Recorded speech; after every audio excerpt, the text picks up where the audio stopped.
This is Chiaroscuro Records, radio and web stream. Legendary performances by world-class jazz musicians from WVIA HD3, Scranton, Wilkes-Barre, and Hazleton, Pennsylvania. For more information, go to WVIA.org.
Right now, I'm about to start a marketing plan related to wearables. And as I'm gathering the information through my eyeballs, I am going to probably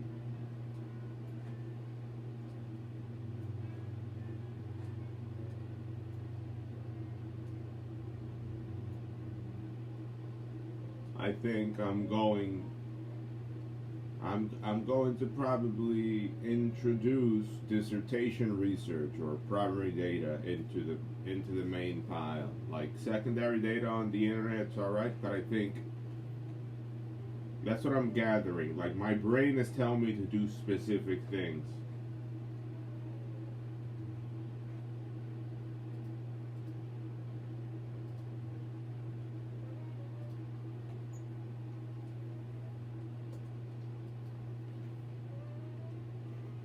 Right now, I gotta write a question, but in addition to what I'm gonna do tonight, I gotta begin the first, basically the start of the marketing plan.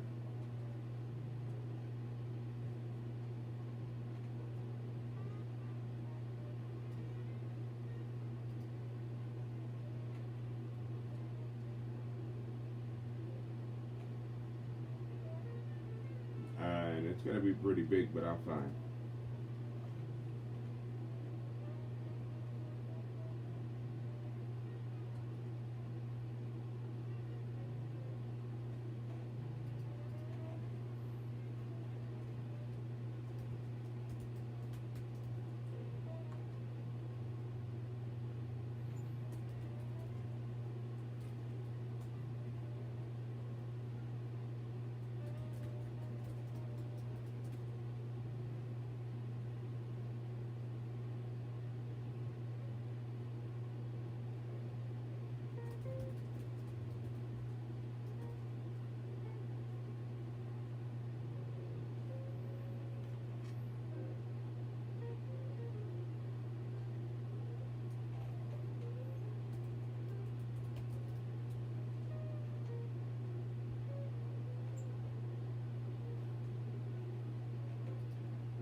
right now what I'm learning,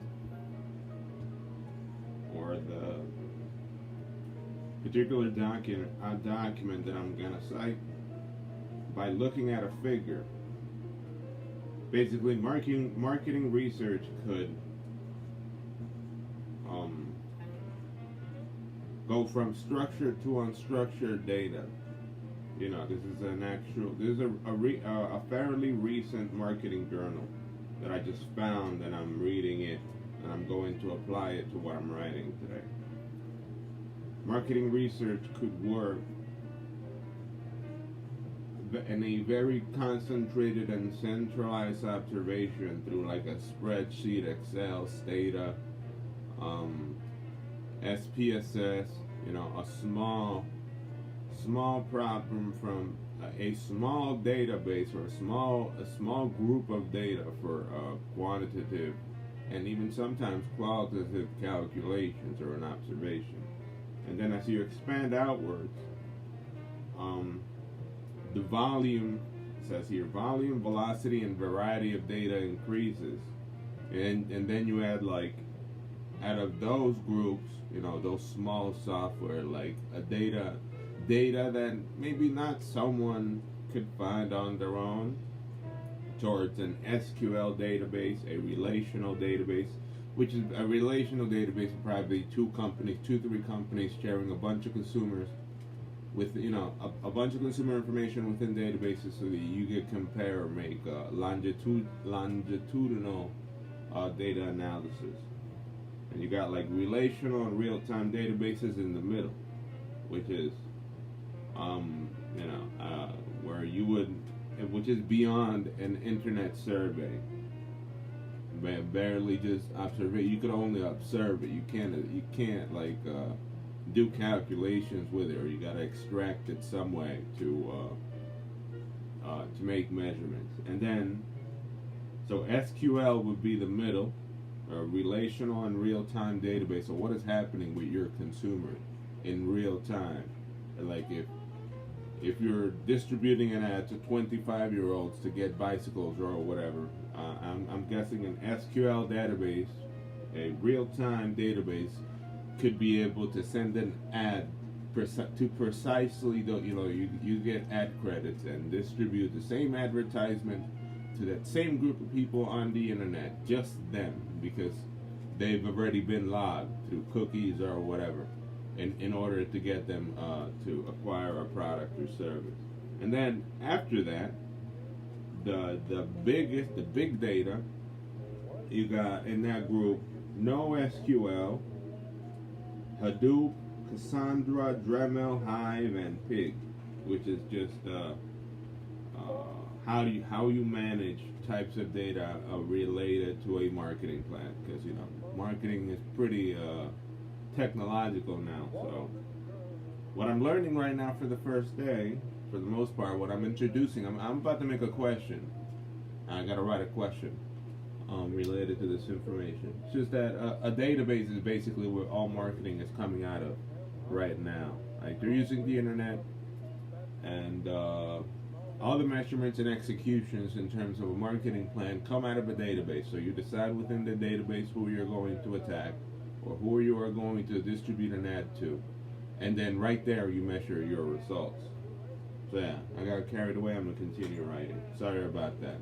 I know I'm looking behind. I'm not looking at the camera, but if you want to listen, if you don't have wax in your earlobes a little bit, you sort of can figure out what the heck I'm talking about.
There's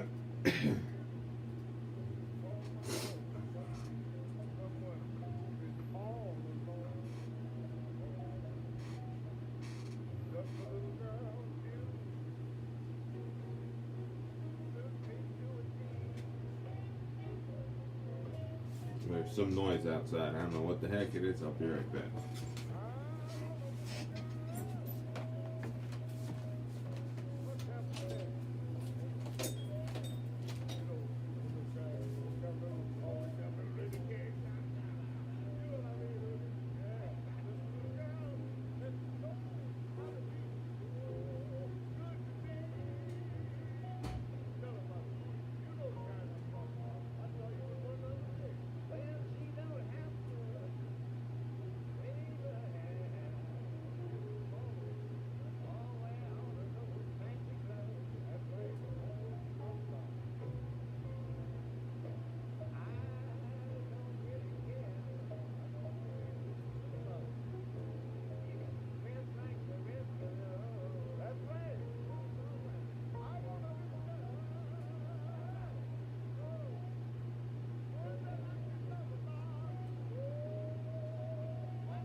Right.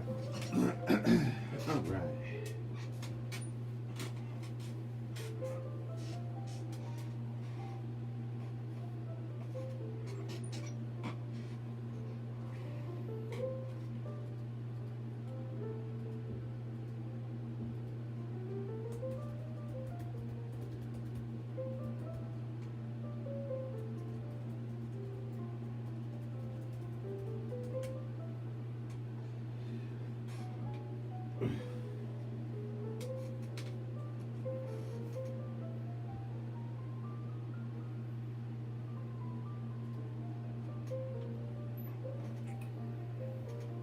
what I'm writing right now. Data-driven marketing improves customer relations and allows instant information about companies' participants thanks to the internet. Using data warehousing also stores valuable information related to the associated marketing plan when adequately monitoring resources. 4 types of marketing data: transaction, appended data, analytical data. Basically, who they are, what they bought, how they relate to the rest, how many times they bought before, or information in the past, and the analysis. I'm going to add here that without a marketing database, you cannot engage in market segmentation, because a calculator or a computer is the one that divides everyone for you. The computer is basically a marketing computer is basically the one that tells you how many are they available, and how many of them are interested, and how many they could not be interested in purchasing your product or service. So I'm gonna add that now.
Like to put these on in this house, because in this house there's people with problems, and they like to bang. They like to bang and hit on a lot of shit unprovoked. Everyone here has that problem. I try to be nice, like if a pop falls or I trip over something, it was an unintended response. Like if there was a loud thud in the house, it's basically because I fell and tripped or bumped my pinky toe on something, and it was loud as shit or some shit like that. But here, there's people that unconsciously do shit that are extremely loud, in which me as a extensive fucking reader, like you're talking about 9-10 years of reading every fucking day for 4 to 5 hours, at times 6 hours, at times even fucking 8 hours producing information. My fucking ears are sensitive, and these people do this type of shit and generate a form of anxiety. And I'm drug free. I don't smoke, I don't drink anymore. I basically just drink coffee. But the consistent noises from these people when they want to be toxic, when they are punching the walls or throwing doors or mad at life or whatever,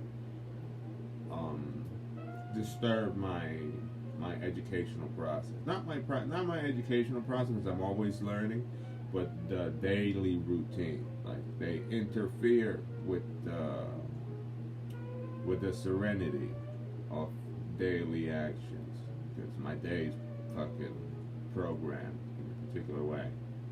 And it's very smooth.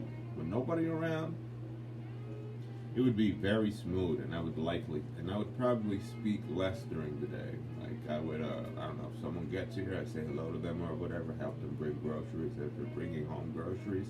Conversation would be short, and then I'm back on the ground to whatever I need to do, or probably play video games. I'm always busy.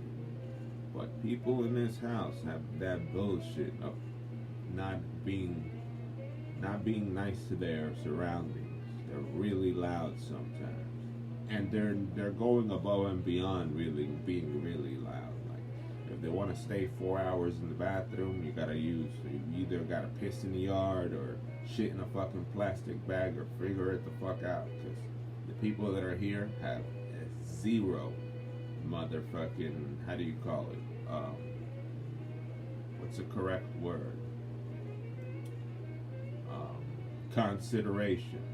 That's the correct word. They have no consideration to their surroundings.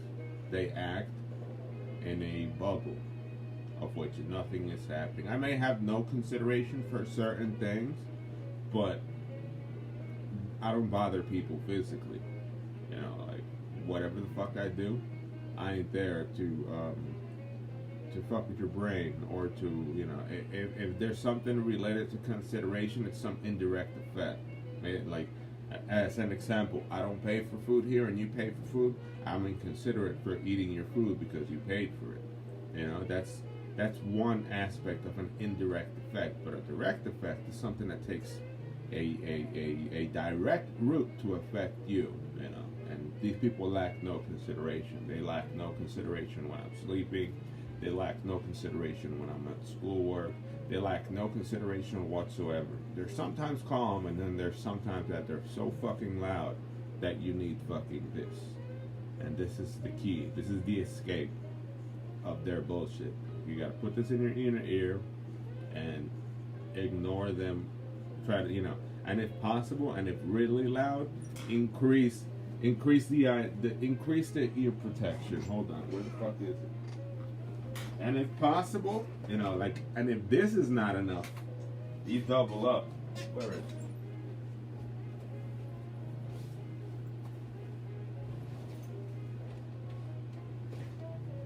Where is it? Hold on. Right here. And if possible, you know, like, if they're too fucking loud, like they want to have a fucking party at your motherfucking door, and you just went to sleep and are tired as fuck from working every fucking day on school, you double up. Like, you take these, and these are like for landscapers and shit, and you put these over your head, like on top of this, you know, like when these people get really fucking loud in this house, like really fucking loud, like yelling, screaming, like right fucking there, and you need rest. Like, there are some days that I'm tired as shit. There are some days that I'm extremely fucking tired from yesterday and today, that I wake up and I continue to do shit and I maintain a routine, but that particular day I need like 12 hours of sleep. And that particular day that I need 10 hours of sleep or 12 hours of sleep, there's a fucking tornado outside. Like, there's a vicious, unconsiderate fucking noise tornado that they don't care. And I'm pretty sure that when I stream here and I speak here, you could barely discern what the fuck I'm talking about outside. Barely. Because I'm talking to the mic right here, you could probably hear me right here. People outside right now could barely, only if they focus, might listen to what I'm saying. But when these people are completely inconsiderate at all times of day, night, morning, evening, the fucking sounds travels through walls, and you can't sleep. Like, whatsoever. From yelling, screaming, throwing shit, throwing doors. And to make it worse, you get out of the bathroom and there's someone in the bathroom, because they're not going to exit the fucking bathroom. They're cuckoo. You know, there's people that, like, when people don't educate themselves to a certain extent, they have less life expectancy. That's one. And they're more likely to be depressed and all that bullshit, though. So these people get blue all of a sudden. Like, they seem fine for a second, and they enter the same shithole. And I try to maintain one single identity. These people don't see me mad. These people, and they're supposedly my family, but they don't act like my family sometimes. They act like people who are just trying to get rich.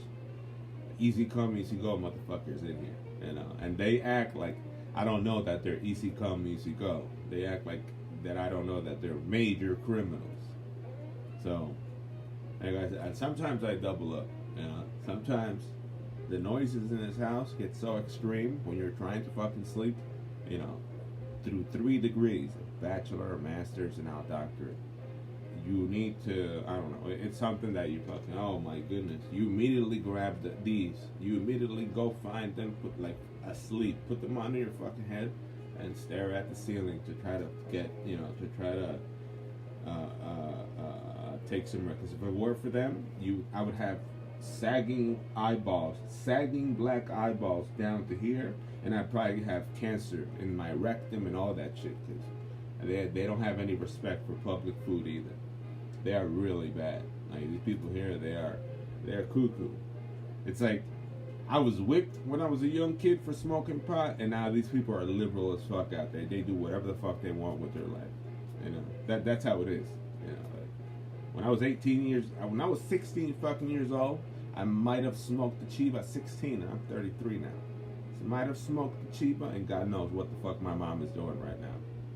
Because that's how life is. Like for a moment you think that you're okay. Like for the moment you were doing some, you were doing some nefarious things when you were a young kid, like young. I was bad, not bad, but I was, a rock star of some sort, doing whatever the fuck I wanted until 24.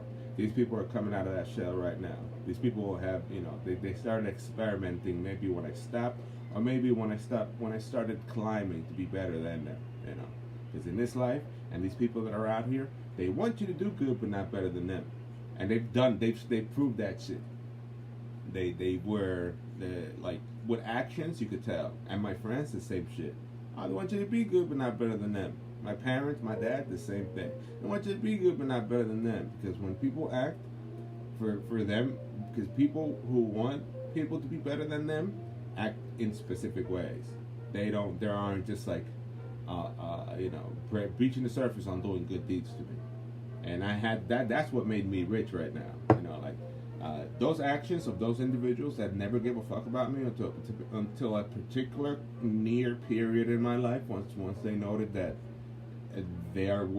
not that they're worthless, but they didn't try hard enough in their life, and then me excelling like a kite out, like you basically take a string out and take a string, and like you're flying a kite and you're taking a string out because you want to go higher, and I still have mad yards of string to go, and these people at each and every single time have tried to cut that string, have always tried to interfere with everything that I wanted to do before education, and now all they want to do is trepar, because it's who I know now, the people who are important to them now is who I know, who I befriend, where I work, because they just want to climb socially.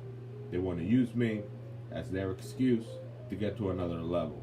The same way how a fucking gangster would try to kill a major star just to by befriending the label owner. Like if I'm a fucking famous musician, and you are fucking shit, and you're my family member, or you are the people that surround me, and you guys are absolute shit, or we come from the same spot, and I know the celebrity, you would try to kill me after befriending the person to keep my spot. And then show pity, like, he's dead, we're sorry. Like he was your friend, but he's dead now. But now we're our friend. You focus on me now. Like that's the people that exist here. And that's the people that exist in society too, because this is the main message. That's the people that exist in society too. Everyone's trying to come out this barrel of shit clean. And when you get older and you figure this shit out on your own, you will notice who is trying to climb on who to get to the top. And I'm the dumb motherfucker to these people. Like this guy right here. I'm the doofus. I'm the one that you could spit on his face. I'm the one that you could do whatever the fuck you want and get away with it because he isn't gonna retaliate. I'm the one that knows all the fucking famous celebrities in the United States of America, for the most part, nearly all of them, or hung and been out with, and they are just trying to get close so that they could befriend and come out on top through business. Like if I'm a friend to a big ass fucking celebrity, I got friends right now, or people who are people who turned extremely dangerous to go out there and sell fake bricks of heroin to those people, because they want to be in business. They want to climb up, and like everything in society is negative as fuck and needs a price. There is no hard work. There's no ethics. If I made it there, if I befriended those people out of pure fucking luck, and I made it there just because I was fucking in some bar or whatever, and I was drinking, and next to me is fucking Brad Pitt and shit, and I know Brad Pitt, and we went back to the fuck that. The theory from those people that are evil as fuck don't take into consideration that aspect. Instead, these people would know that I know Brad Pitt and would try to enter my life in any various ways, from stalking, from any single multiple way to try to be there too, to try to sit next to you in that couch, after slandering and defaming the shit out of you through your entire life. Because that's how people are. People don't give a fuck, and they're in it for the money. And unfortunately, Brad Pitt probably take a fucking fake kilogram of heroin off of those people, and then get scammed, because that's what people do. And that's what happens. That's the reality of how toxic motherfuckers are in this life. That they need to take the fucking rope or the gun and put it in the head and pull the trigger and take themselves out. Because everyone's trying to move up, and it isn't hard work anymore. It's always a credit card scammer. It's always someone who distributes fucking marijuana or cannabis. It's always easy come, easy go. There's no hard workers like me. There's nobody out there with 3 degrees right now working on a fucking doctorate. There is some, but all of them are intertwined with some bullshit. Some of them have ideological and value issues that makes them irreversible because they have already given themselves up to something greater. And the only thing that I've given myself up that's greater is fucking Jesus Christ, religion, those things. But unfortunately, people, they attach to other people like if they were gods, like if they were geniuses, like if they had, like if they have equal values to something so supreme. And to them, they are not going to rise up, because you need to be awake to recognize these flaws in people. And these flaws in people are dangerous as fuck. You're talking about people who will turn dangerous to try to take your place, to try to take your dissertation research, to try to take your job in life, because they, in their life, don't see themselves as effective.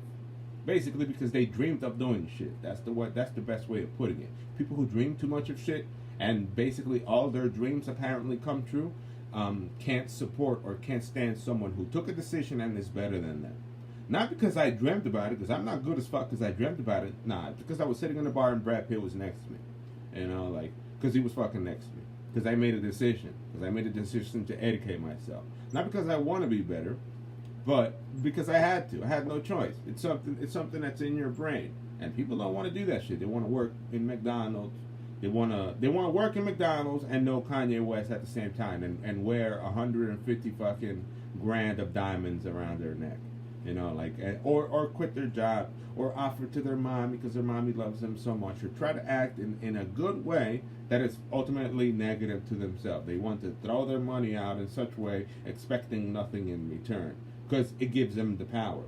And it sucks, because society will never change. Society will continue to be this way. People will continue to try to climb up with you to the top. And people like me don't share my fucking, I don't share. Because when I needed help to people, when I needed people to help me, there was nobody there. I mean, there were some people there. Some people you could call and be like, yeah, whatever.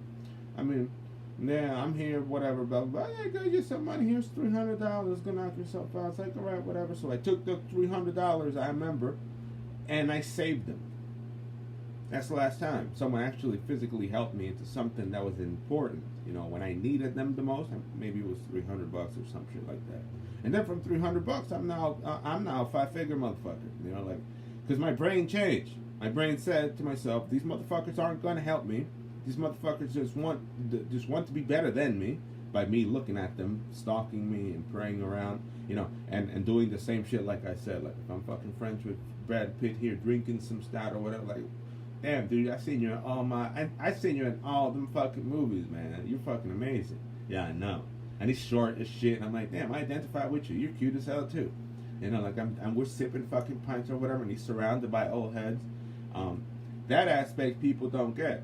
They don't get that luck aspect. They basically want to have a seat right there where I'm at and try to behave in a different manner. Like if Brad Pitt goes, oh yeah, take $1 million, take $500K or whatever, take $50K, and I'm like, nah. They would be like, yeah, give me more. I want more.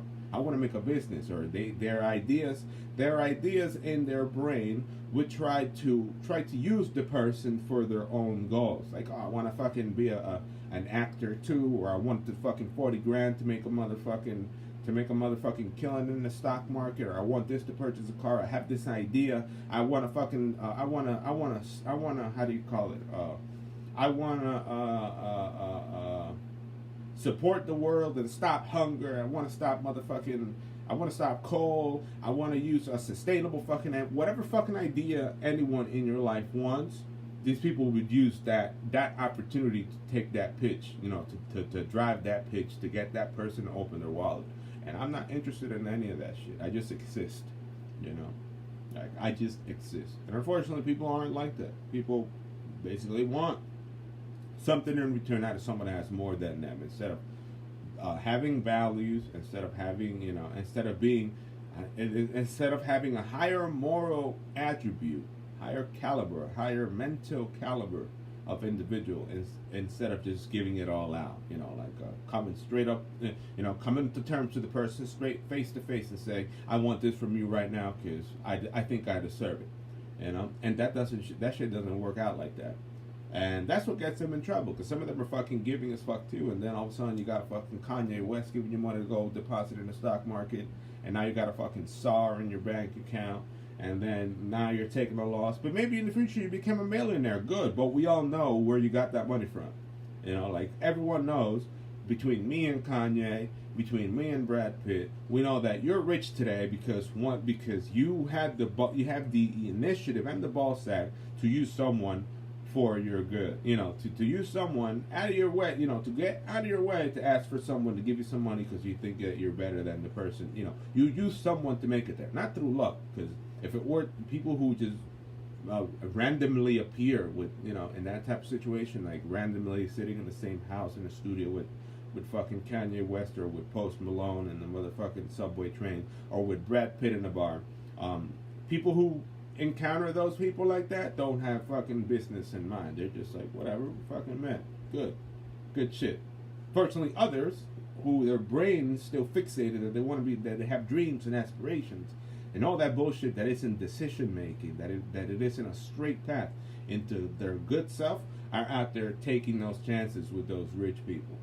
And then they become threats to everyone around them, because people who have lesser intelligence are extremely toxic and dangerous to everyone around them once they situate themselves in a particular way. Once they start laundering funds from a celebrity, or once a celebrity gives them throwaway money because they're literally at armed gunpoint taking money from such a celebrity, they will never return to where they were. Their brain is already wired. I can take advantage of anyone who has money, and I'm going to continue doing it when I need to. And they're fucked, like they will never be good people like me. They will never be people with good track record of success. They will never be, ever in their fucking lifetime, have the correct mental capacity to not do things when the chance is there. Like, I'm sitting there, fucking be $1 million and fucking the queen's robe, everything, pearls, diamonds, or whatever. Oh, that's nice, right here next to me in my room. Whatever. I don't need none of that shit. Any of you fucking plebs out there, or the majority of fucking plebs out there, be like, yeah, I'm going to snatch this diamond chain because I think it looks pretty on me, and I'm going to walk with it. And I'm going to take it and I'm going to hide it. And then I might lose it, I might sell it, I might do something stupid. Because that's how they are. People are inept, they're dumb in the head, and they are incapable of leaving things how they should be without incurring in financial losses or time losses to other people. Because time is relevant as fuck. At least in my case, time is important as fuck. And when people are trying to waste my fucking time, they become dangerous. Like, if right now all the internet in this house were to go, all the Wi-Fi in this house were to go, I would have to put the information, I would have to use the information that I have currently, pick up everything, put it in a backpack, and go outside and study outside until I'm done with what I need to do.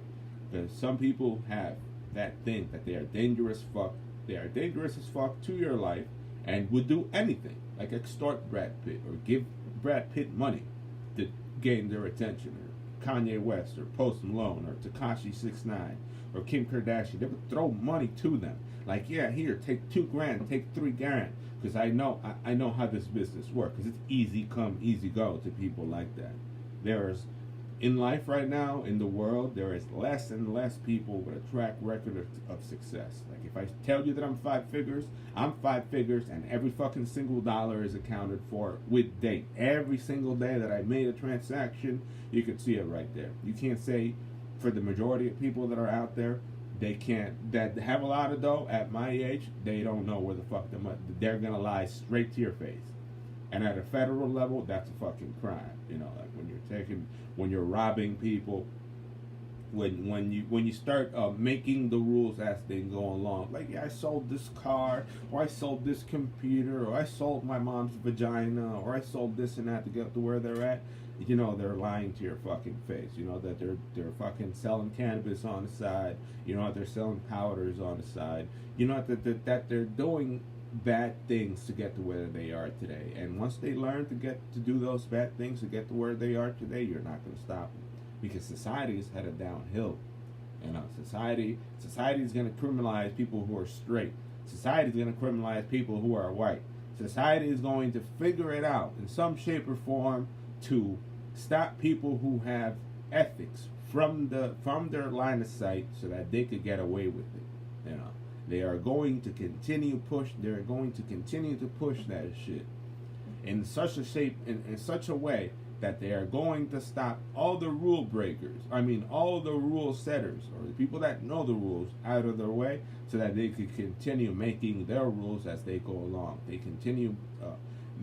are going to continue finding precisely what is right to them. Like a new culture is substituting an old one, you know, like, and they're okay with that. They don't care. Like, basically, what I told you right now, they would call me dumb that I didn't take $50,000 from Kanye West to do whatever the fuck I want with it, you know, and then probably get shot in the street for having it on my backpack or some shit like that. Because that's how they are. Because they think that they are supreme, and people only exist to climb onto something greater, to bring themselves to the top. Not themselves, not waiting for pure luck standing next to Brad Pitt or sitting next to Brad. They don't want to wait for that. They think that they're sharp. They look at the objective and they know, with that person I'm going to climb to the sky. Like looking for a mentor, looking for something that they believe, or with intentions already, that are going to sacrifice me in the process. You know, like they're going to slander, they're going to defame, they're going to stalk me on the internet and create 500 negative followers, or 500 people that don't exist, making it appear that I have organic traffic. They're going to figure out some shape or form so that they can make it. You know, so that they can lay back and say, shit, you remember what we did? Yeah, that motherfucker's still dumb. You know, like, he's still dumb to us. And they're basically people that need to do life in prison already. Or by now, people who should have the eyeballs of the Fed, you know, the people who have the eyeballs of the Fed on them, the Fed at a federal level, the Fed's on them for things that they have done since they were really little, you know, because it's easy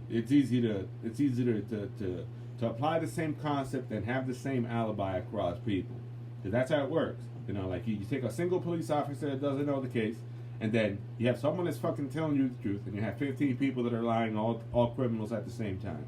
That's a RICO. You know, like that's an organized crime, anti-racketeering, anti-negative organization, or whatever objective and shit for them, because they have that shit in their head. They know what they've done, and they all have the same story. You know, and to a cop that doesn't know, would stand there in the middle and say, like, oh, so other guys are telling the truth. Oh, what good people, and they've been fucking laundering funds, receiving funds from celebrities, or selling multi-kilograms of narcotics in their face, you know, like, and they look like good people, but they're not good people. And that's when you get older, that's how you start recognizing who the fuck is in the negative businesses by sight alone, and who is a fucking record deal.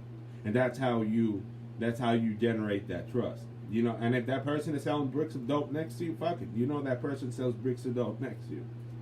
But you know where the money comes from. You're straight. But the ones that you don't know where the fucking money comes from, and you don't know why they're fancy as fuck, those are the people they gotta worry about. You know, because this country's riddled with fucking terrorists right now, of all shapes and sizes. Young terrorists, old terrorists, new terrorists, old as fuck terrorists. These people are. These people have anyone that they could see a benefit in their sight to move up, and they come from Latin American countries too. Like they aren't American. They're immigrants. They are the firstborn. They are what you call conformists. They don't like being here, but they are here, and they know that they could exploit this system, this American system, in such a way that they could kill someone in the middle of Fifth Avenue, New York City, and escape to Dominican Republic the same day, and nobody gives a fuck, because that's how dangerous people are in the world.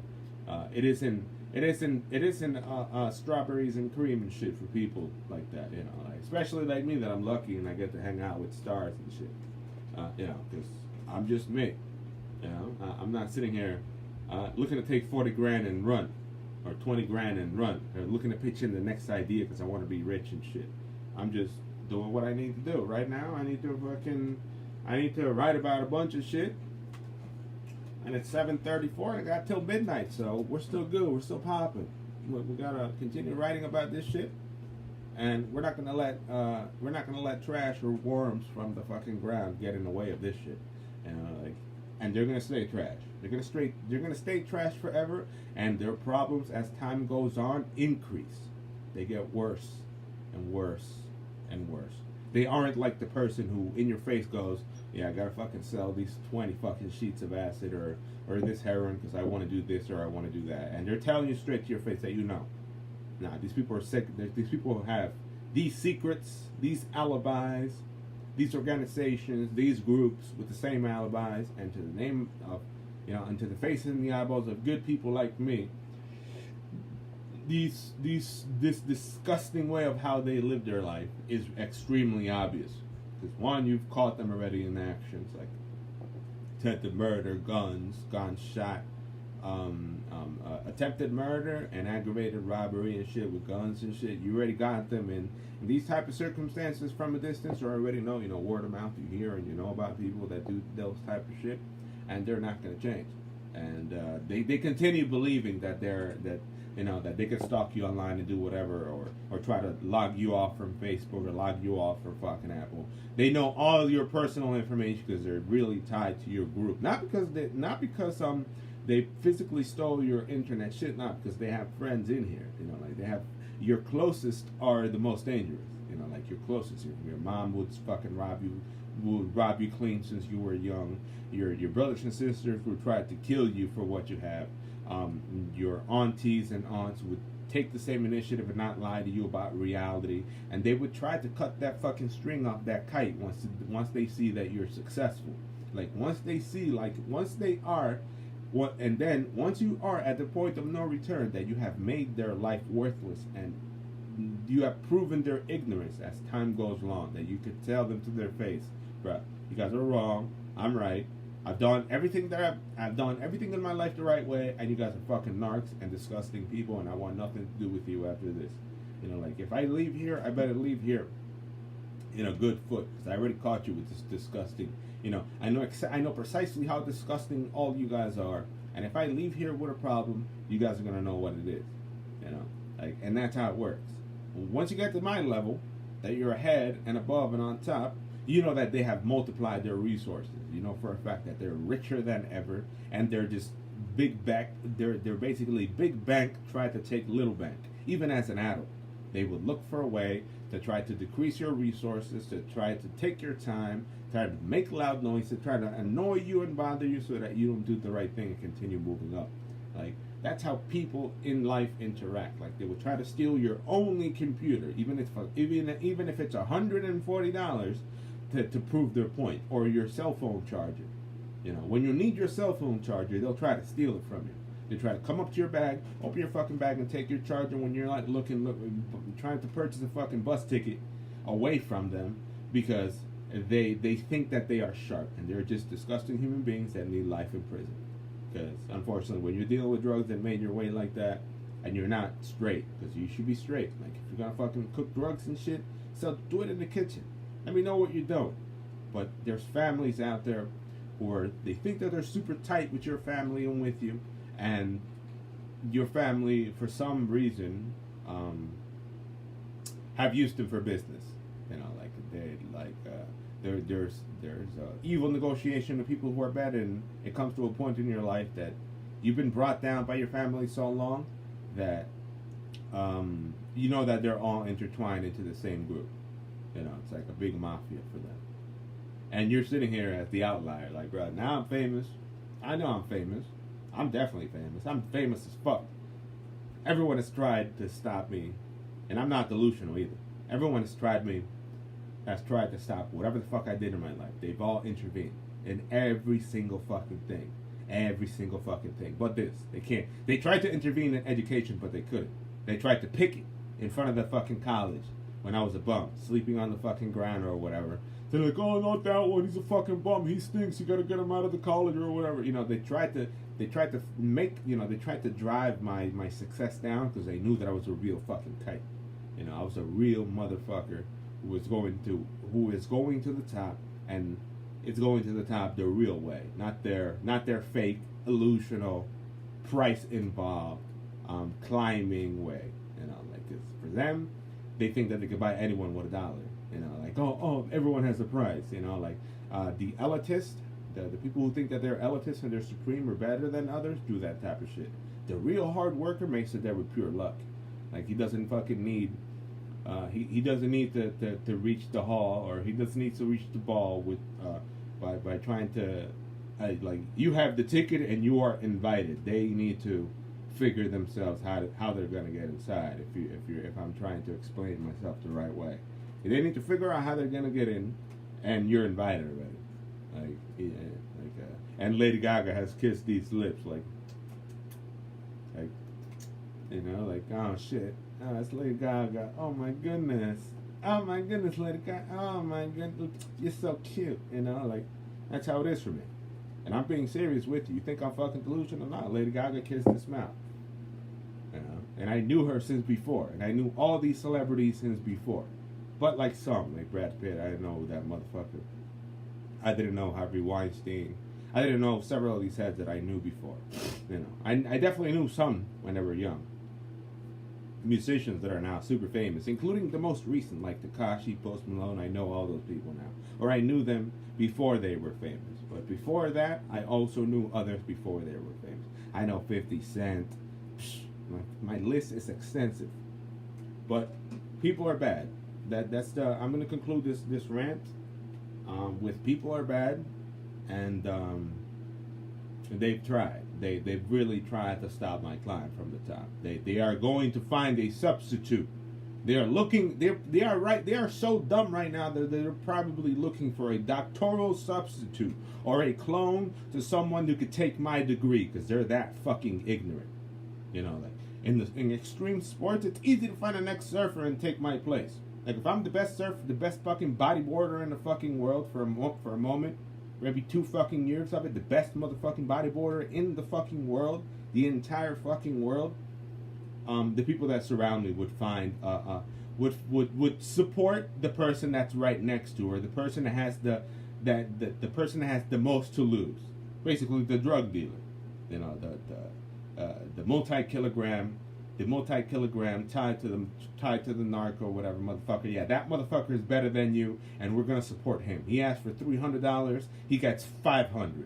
He doesn't get, you know, he doesn't get the $20 that you were asking for a contest or whatever. Now we're gonna give him $500 because we know he's gonna come back, and that person is going to give us what we want, which is probably merchandise or whatever someone else that knew that I was the best in the world is going to give me. You know, like, they would support someone they would see something in return, not me, because they knew that they wouldn't get shit with me. You know, like, I would keep everything. Skateboard, the same fucking shit. Get to a point to where most of these motherfucking New York brands are looking at this bum motherfucker skate good as hell. What they do, find the next best substitute. Or some, you know, immediately, the second that I get good as fuck, the substitutes coming to light. They came straight across, and then everyone's like, oh, you know, like, and what did my family do? The same exact shit. Let's select this armed and dangerous, aggravated assault, attempted murder motherfucker to go skateboard and raise the flag of PR in such a positive way, knowing from Puerto Rico, you know. because I could say that I'm from New York, but I was really born in Puerto Rico. We're gonna take this dumb motherfucker, who is a threat to human life in Puerto Rico on the street as a skateboarder, and we're gonna race, or we're gonna elevate. We're gonna elevate him on a pedestal because, again, he's another person that has the most to lose, and he's going to do exactly what we want. He's going to take whatever the fuck he receives and distribute it to the rest of the people. You know, but not with me. Because if it were with me, I would have kept everything. You know, like I would have, anything that I received, I would have kept. And I still received shit. You know, like, to me, they couldn't deny that I was good as fucking a skateboard, so they had to give shirts, they gave me shoes, you know, because I didn't have any fucking shoes. They gave me boards along the way to professionals. We're talking about, like, Sean Malto, Shard Ware, Edward Duff. All these motherfuckers on the street in New York City know who the fuck I am and how I skated that 9 years ago. I skated good as fuck 9 years ago. Very good. Not like bullshit and shit. No, I went hard as hell. I flowed hard as hell, and I flowed for 3-4 years straight, dealing with family members that knew that I was flowing and had to dispose of me. Like, yeah, you gotta go because we know, because we're all business and you're not. You know, like, we're like, you gotta go because we're gonna use you once you get good to get rich again. You know, like, we're gonna use you to know more people to get rich again. You know, and that's what they did. That's precisely to the book what they did. Selected the worst motherfucker, chasing me around, stalking me around, taking videos of me and pictures everywhere, knowing who the fuck I went to, knowing who I was hanging out with, trying to climb up, like I said, you know, trying to climb up socially with the people that I was hanging out with. Me already hanging out with celebrities and shit. As people that get paid, as people that are going to pay forward what they want and the most to lose. Because with me, they're not going to get shit. And if I leave this home, they're probably going to try to enter the same organization that I work because, oh, my son works here and this and that. They're going to try to act like parents behind my back. Like, oh, I'm his father or I'm his mother. I'm his brother and sister. And they aren't really my family. They don't behave like my family. And they're just looking to climb up, you know. They're looking to be better. You know, their life is worthless, so instead of taking decisions to make them better in their life, they need something to attach themselves and use that person like a parasite to move up and basically make toxic whatever anything else I try to do. Literally, make toxic whatever else I try to do. Like, I wouldn't doubt them right now. I wouldn't doubt these people are so dumb that they would like to find the clone of me through identity theft by taking pictures of my motherfucking documentation, that there's a fucking clone of my doctor out there right now. Or try to take the thesis, try to take the fucking thesis that I'm trying to write and to give them to someone else because that person is going to know what to do with it or whatever. You know, trying to cut the kite from my actual success. You know, like trying to, like, I'm flying, I'm floating. My family's like, nah, you can't fly. You have to be down here with us because we're shit. Because we're garbage. You know? Because we are garbage. We're only here to use you and be better. And their premises are fucking great. Oh, we have family. We have ethics. We all have the same alibi. And they're bad. You know? And they're not good. They don't have the luck. They don't have the skills. They don't have the responsibility. They don't have the ethics. There are people who are lying to your fucking face and to a regular fucking cop, but not the feds, because they can't lie to the feds. They would try to lie to the feds, but the feds gonna catch their bullshit. You know, as a group, and all the things that have happened to me, the feds gonna catch the bullshit. They're gonna, you know, they're going to be fucked the second, if they are not fucked already with the feds here, me being here. You know, because they've done this stupid shit already. Now, because they're involved in stupid shit, because they're stupid as hell. People that live here, when people have less education, and they come from slums, and they tie themselves to that bullshit, looking for clones or whatever, supporting the wrong people, instead of giving me $20, they'd rather give a fucking $500 of some fucking narc, of some fucking, you know, of some fucking a drug, not drug deal, but of some dream, like, oh yeah, I want to travel to Hawaii. All I do is sell drugs. All I do is inject drugs. All I do is ruin communities. Oh, you got my support, Bobby. Oh, you got my support. How much you want? 500? Oh yeah, you could go to Hawaii. We're gonna keep this motherfucker here. Yeah, he's not gonna be anything in his life. He's not gonna be shit. And those are the precise fucking attitudes these people have had in my life. Like, they have seen me excel They have tried to cut my fucking legs off. They have tried to hurt me. They have tried to stop other people from adopting what I do, and they are like a top. They are probably the 441 followers I got on my Twitch account right now as people who are trying to stop this planet from going around the sun. You know, trying to change one's path in a particular direction. Like my path is linear. I know where I need to go. And the future is good as fuck for me now. These people want to be in the middle when I go in the bathroom. These people are trying to be in the middle when I go to college. These people are trying to stop me from going to college, and that's what happens when people aren't sharp enough to figure out their own path. To basically just ignore them and focus on themselves. Now, situated on what is effortless money or crime money to them, and focus on me, because I'm the one that's going to get them through the door, you know. And Takashi told me straight up, bro, you're going, Takashi 6ix9ine, a person right now who's in protective custody, told me, you're going to need protective custody, man. These people are stalking me now, you know. Like, your fam is stalking me now, you know. Like, your friends, supposedly the people that were following me around and shit, when I don't speak to motherfuckers I haven't seen in 10 years, they were following me around, you know. And he told me straight up, that multi-millionaire, Takashi 6ix9ine, Daniel Hernandez, he told me straight up, like, bro, you're gonna need protective custody, because these motherfuckers don't stop. They're ignorant as hell. You know, they're ignorant as fuck. They don't have limits to what they do. They're going to continue following you to whatever fucking shithole you go into. Because I'm a trap house motherfucker. You know, like, I'm busy as hell with school or whatever, but I befriend anyone and I'm in there. You know, like, it could be whatever the fuck it is. I'm in that motherfucker. You know.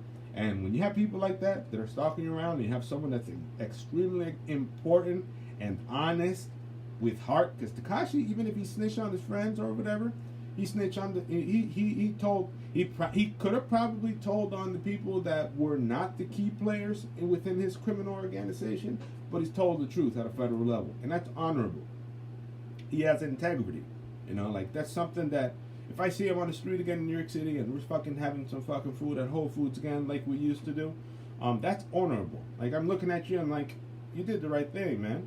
You know, like, you did the right thing. For them, for the people that are following me around, they are not going to do the right thing. They're going to continue trying to stop me from achieving my success. To try to, if I have a diamond chain, when I'm sleeping, try to take that shit from me. Try to take my skateboard from me. Try to take my fucking backpack or my computer from me. Trying to befriend friends behind my back, saying that they know me because they have money, and after the fact, ask them for money to live their life because they got families and they want to have businesses and they want a new PlayStation 5 and this and that, and finessing, straight finessing, and they're dump truck water. People that follow me, dump truck water. Females, males, family members, non-family members, trash. People that I don't speak to, that are looking to befriend me, or even they're probably they're probably gonna watch this video and follow me around through the internet, follow me around social media, knowing that I'm their best way out of their shithole life, you know. And me, I'm with Taylor Swift, you know. Like, imagine me sitting on a bench, working on my computer, and to my left is Taylor Swift, and she's stretching her legs out big and wide and shit, like. Big and wide, and her legs are like a basketball player long and shit, like spread out eagle and shit right next to you, and you're like, yeah, I'm busy, you know. Taylor Swift right next to me. Relax, you know. Fuck it, stretch it. Another night out in New York City. That's how my life is, and they want to take that from me. They're so fucking ignorant that they're keeping me in here, and they haven't kicked me out because they should have done it already. You know, but they know for a fact what's coming if they kick me out. They know that they're gonna have to waste a bunch of resources to try to climb again and try to secure the losses that they have taken in their life, because to them it's easy come, easy go, and it comes from people that are not in my family, people that are in my family, friends, supposed friends that I have that went to backstab me the second I was hanging out with some fucking with a couple big ass musicians. The second, like that. We got to take advantage of this motherfucker. We got to take advantage of the situation and say that we're his friend because we need to get rich of him now, you know. And it sucks because in their brain they're stupid as hell. They're fucking they are bad. They are bad for anyone's health. They're bad for my health. They're bad for my future. They're bad for what I do. They're bad to anyone else that I come in contact with that's positive. Because I'm positive, and they're positive, but what's around me is not positive. They all want to live better. They all want a better future. They're all socialists. They're all Gibbs. I dream. He's my friend. Help me. Let me in. I'm cold. Nah. It doesn't work like that. Daniel Hernandez knows. I know. Kanye West knows. Any of these people that aren't into their line know. Anyone that surrounds me, and I tell you that they aren't good, and they're acting like they're good, it's because I'm telling you the fucking truth. And they're not going to change. Whatsoever. Through my whole life. Everyone, I know. I may have smoked pot from 16 years old until I was 23, late 23. They're not going to change. They think that they're superior in their brain, and they think that they're superior united in their brain, and there's just a fucking dog turd that you stepped on in the middle of fucking Fifth Avenue. The sidewalk of Fifth Avenue. Like, oh shit. I got shit on my foot now. I need to fucking find a puddle. All of them are dog shit. In heart, in integrity, in honesty, in all that shit. And they're probably stalking me right now. They're probably watching these videos when I stream and I play video games. They are not good people. Because I already caught them. You know, because other people have been warning me of them. Like, bro, what you got behind you is bad, man. You know, like, this is serious. These people are fucking illegal as fuck. You gotta round these motherfuckers up, straight up. You gotta round them up and send them to Valhalla. And that's where they're headed. Just if they don't stop once I'm at this home and I become an adult and I continue pursuing my decisions in the future, with no problem, because I'm not gonna get fucking arrested for no stupid shit. I don't do no stupid shit. They do stupid shit.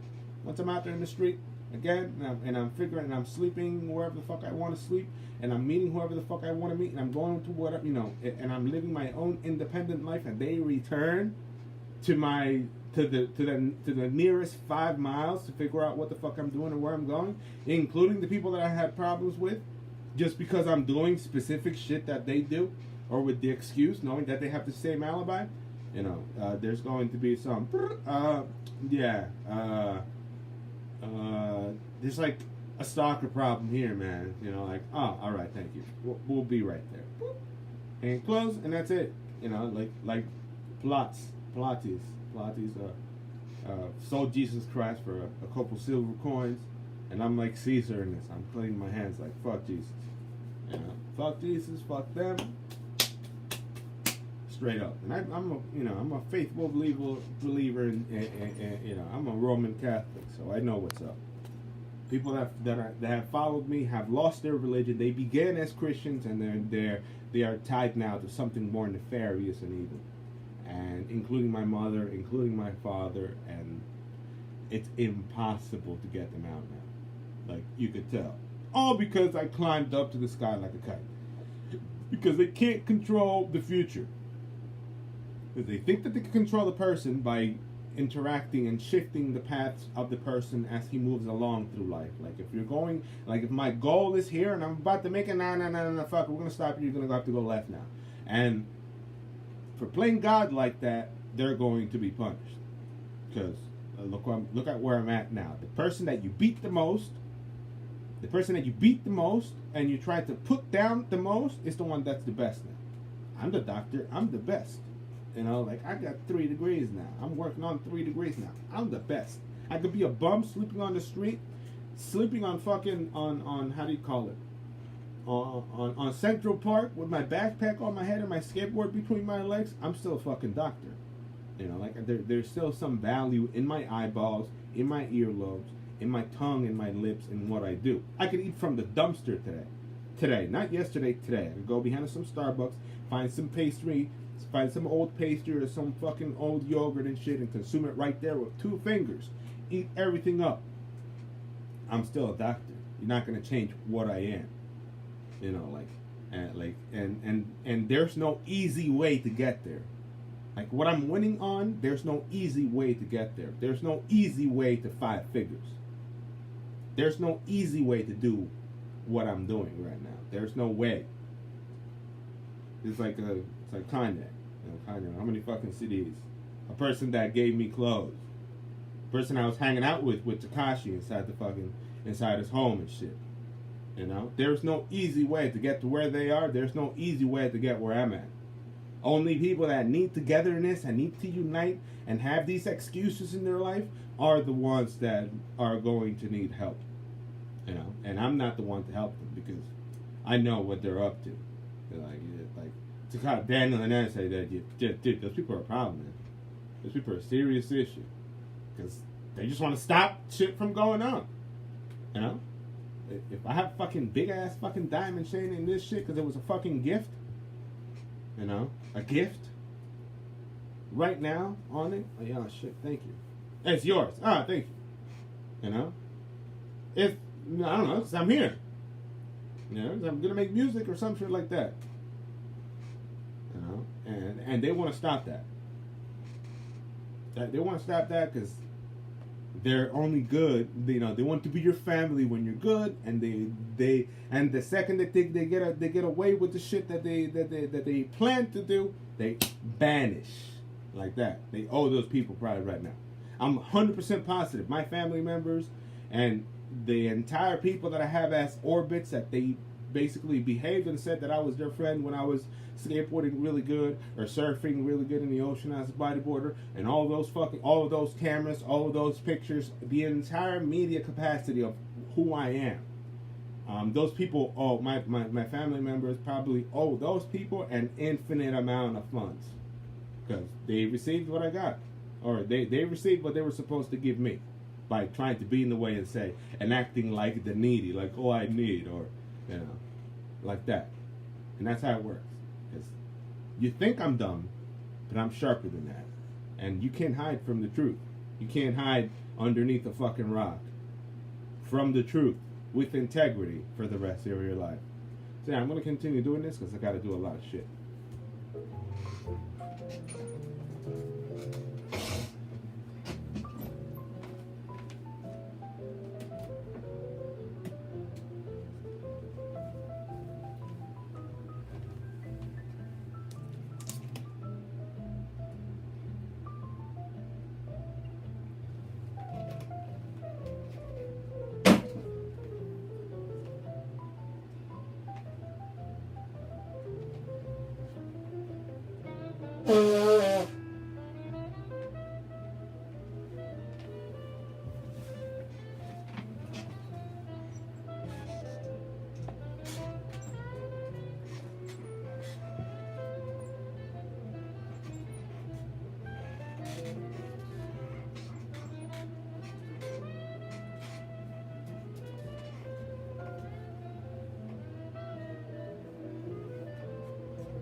Hi, this is Hank O'Neill coming from Chiaroscuro, Records, Radio, and Web Street. Inspired performances and original jazz compositions heard around the world from WVIA HD3, Scranton, Wilkes-Barre, and Hazleton, Pennsylvania, USA. For more information, go to WVIA.org.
Rosenthal, and you're listening to the Chiaroscuro channel, and I'm happy to play on the Jerry Mulligan songbook. I hope you hear that CD and many other great ones that are part of the Chiaroscuro label.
WVIA HD3, Scranton, Roseburg, and Hazleton, Pennsylvania, USA. For more information, go to WVIA.org.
my goodness, what I gotta do this week is fucking. You have no idea how much fucking work I gotta do this week. It's so bad. What I gotta do this week is so bad. You gotta start on Tuesday. Like I usually like to start like Wednesday or whatever. Nah, you need to. I should have started yesterday, type of shit. I should have gotten up yesterday instead of playing and started this shit, because this shit is serious. It's just so fucking big.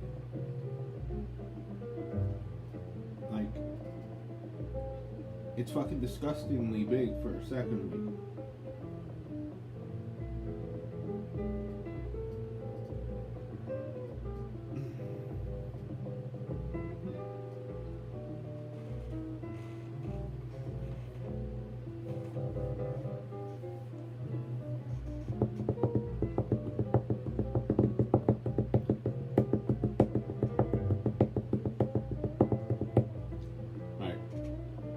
I sent the doctor an executive plan, or I sent him the executive freaking.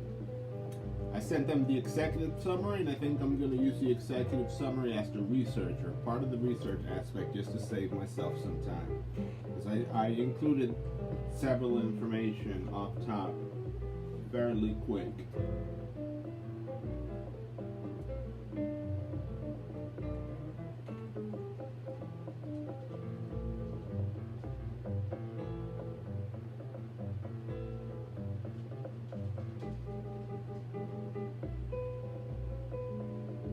Alright, here we go. Data collection methods. Jesus Christ.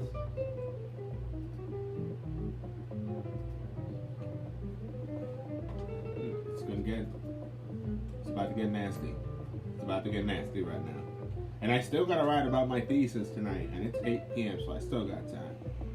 I'm not gonna put that much in it on a Tuesday, but I gotta put sufficient today. So I'm pretty sure today I'm gonna talk about the first topic, which is an overview of data collection methods. So we're talking about qualitative collection methods and quantitative collection methods for different types. Luckily, I have qualitative data analysis software that I basically used to save, or I started using it to investigate several gigabytes of my own information. So I'm going to first I need to make a fucking introduction to this paper, or for this segment of this paper, and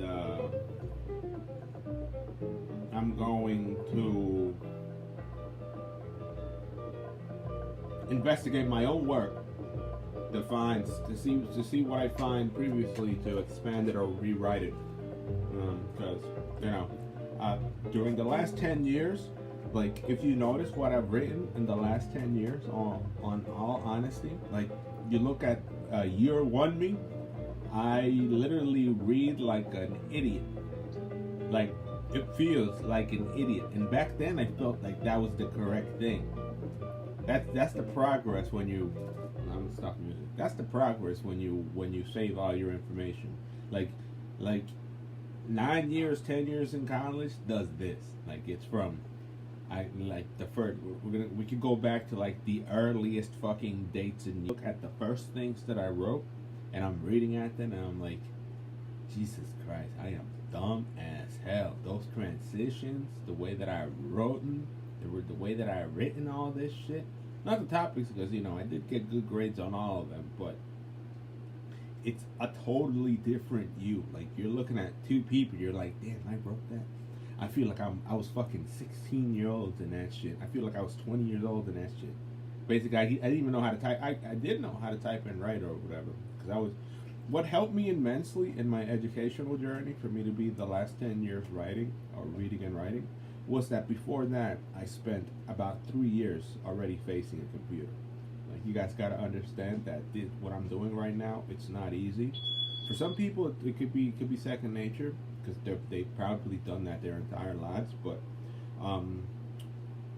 I spent making money online about 3 to 4 years before I started going to school. And those 3 or 4 years of every day sitting down on the computer and doing things and doing things just to make a couple bucks, actually hundreds. Because now when I work online, I can make like $50 if I really focus myself onto it in 2 days. But I'm not making money online that often. I'm just relaxing at this point, or doing the passive stuff. Whenever I have a little time, I may earn a couple bucks or whatever, and then I ignore it because I'm just adding more. I'm adding a couple dollars to a bunch of money. So, what helped me immensely in my educational journey, 9 p.m. What helped me immensely in my educational journey was sitting down for the 4 years before starting going to school. So sitting down. So I basically spent 13 to 14 years of my life every day facing a screen, at least like 13, a full 13, almost 14 years doing something in a computer, drinking coffee, and getting focused, like focusing on the objective. And the objective previously was 60 cents. I started with 60 cents. I'm like, all right, so I made 63 cents today. I could go skateboard, but I made 63 cents today. You know, like I didn't have to panhandle for 60 cents. I could probably make a lot more money if I just asked people. You know, I could probably make $50, $60, you know, and I wasn't drinking, I wasn't doing drugs. I was just eating and traveling. I could make $60, so within 30 days, I could get a bus ride anywhere out here without having to ask anyone, without begging, panhandling, without putting myself at risk. I waste my time safely within Starbucks, within a library, a school library, some shit like that. I waste my time there, and then I go out and skateboard, find food, or eat from the soup kitchen or whatever, anything free around. That eventually led me to eating from dumpsters at the end. Basically, the last year I found I ate even better because I was finding better food as I went along, looking for dumpster food. I looked for the best shit. Like I wasn't looking for garbage. I was looking for fucking exquisite shit thrown out, like fresh bread, or today's bagels, or cupcake or donuts, or yogurts, or cheeses. Or New York City throws a lot of waste, things that people don't eat on Thursday, the second Thursday, every one Thursday, no, the second Thursday, fucking food's gonna be on the sidewalk because NYC doesn't have a proper waste system. So all that food's gonna end up in the sidewalk at like fucking the second Thursday of each month. So basically, food's thrown out twice a week, every 2 weeks, not every week, every 2 weeks, on the sidewalk, on every single fucking pharmacy, every single supermarket, everywhere. You're gonna see a pile of fucking black bags. I started looking through those black bags, and I was getting better, healthier, fatter. Like if you notice, I got fat. I got lard between my waist and shit. I was getting better and not spending anything, you know, and I wasn't exhausting all my resources either. Like we're not talking about going to a black bag that you found and eating everything. I was just basically picking cherries, you know. Like you go, oh, it's Thursday, all right. Instead of going to Hoboken and look for Chinese food within the behind the mall, you know, instead of look or behind or straight to the garbage bin of the mall. Or to the garbage bags from the mall where, you know, the food court is at. They throw away a lot of food. I'm going to stay in New York City, and I'm going to find what I usually find within these black bags. So I'm looking for sandwiches, I'm looking for fruits, I'm looking for, you know, sustenance, free sustenance. Still making my money a day, which I grew from like 60 cents to $1 to $5 today to $25 today. At some point, $100 today. You know, like that, like $40 today, another $40, and another gift card, and I would use that to move around, like New York City, Florida, Tampa. I was moving around, and it took a while. Like the 4 years that I spent sitting down every day was that prepared me to get a doctorate, and that's not easy. People cannot sit down; they need to get up. They really need to get up. Something is inside them that they cannot do what I'm doing. I could sit here, face the screen, because I've been sitting the screen for the last 15 years of my life. Like, just like, I need to do this, or I need to make money, facing straightforward. And then comes leisure. It's a process. First, hard work in the morning. You know, wake up, do the process. Wash teeth or whatever, like. Wash teeth, Shave face, coffee, computer. Computer 8 hours, and then once you feel that you think that you satisfied how much money you made today, go out and do exercises. Skateboard, like what I did. Basically, 6 hours, 7 hours of work every day, at least 8 hours of work, and then skateboarding the entire night. The entire fucking night. Not a break. The entire night. And then pass out sweaty as fuck somewhere. Like, yeah, I skateboarded good as hell today. Pass out. But I mean, skateboarding good as fuck too. Not like bullshit skate. Not like good as fuck. Like, pass out and you're like twitching, enjoying your life and shit. And that's what I did before going the educational route. So right here, I have a 7.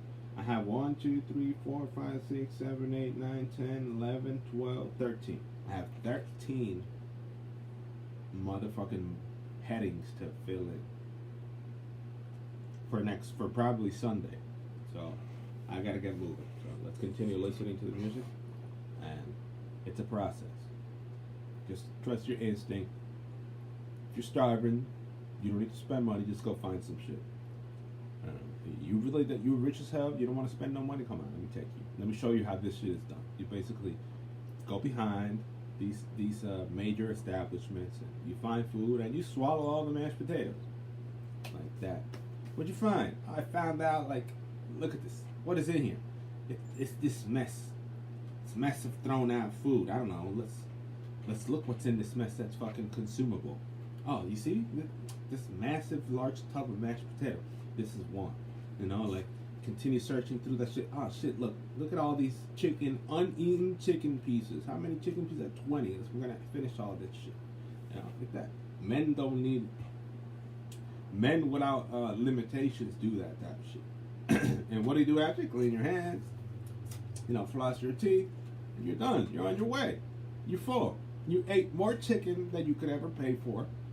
You know, obviously it was kind of weird where you got it, but you're good. You're straight. Another day just went by. You know, like you basically, you did all you had to do. Tomorrow, the same shit. You wake up, drink coffee, sit down on the computer, and if you're starving, well, you fucking know what you need to do if you're starving. You know, and it was usually food first. Like once I started figuring out precisely where this really good food was thrown out, the really good food, the hot food. I found hot food, fresh thrown out. Think about that. That's what I found, and I know precisely how to find it. I'm like that. I'm like a missile straight to it. Like, I need to eat. I need to go right here at this precise time on this precise location to find hot food from today. You know, and it's gonna be thrown out, and it's gonna be food that people pay for every day. You know, I need to go right here, like right here, and I'm not gonna stop. And if it doesn't work today, tomorrow's gonna be there. You know, same with pizzas, throwing out pizzas or whatever. People throw out a pizza they didn't sell inside a box, inside a bag.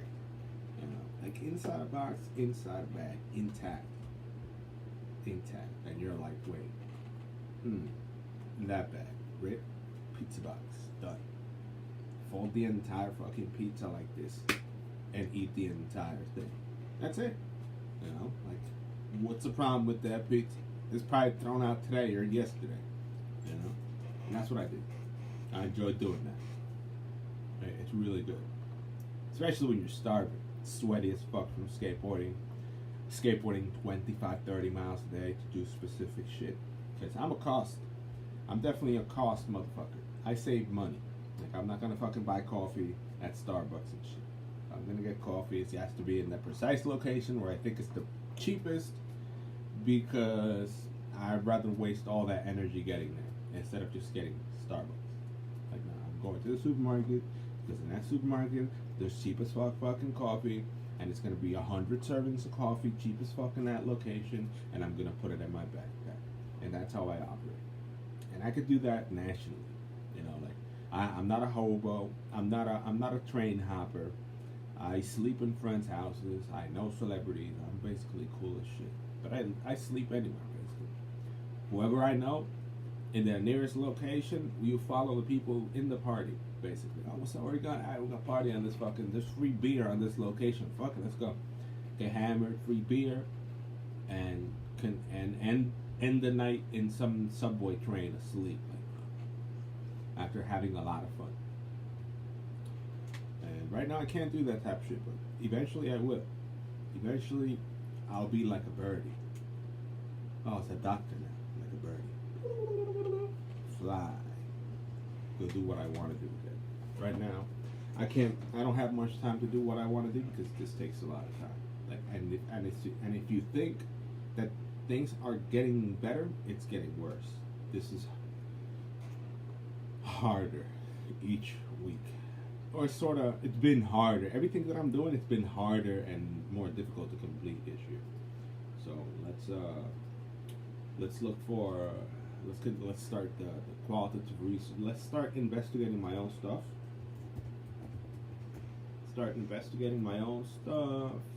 Because we got a lot of shit to do.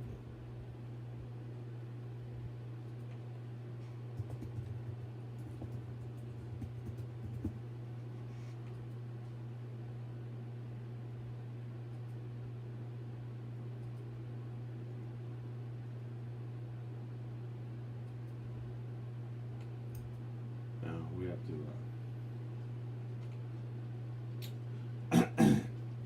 Now I have to investigate my own shit to figure out how to write about, or how to figure out the specific topics that I need to sort of make an introduction to apply the entire report. It's a massive report for a week, a massive one. I'm starting on a Tuesday, for God's sake.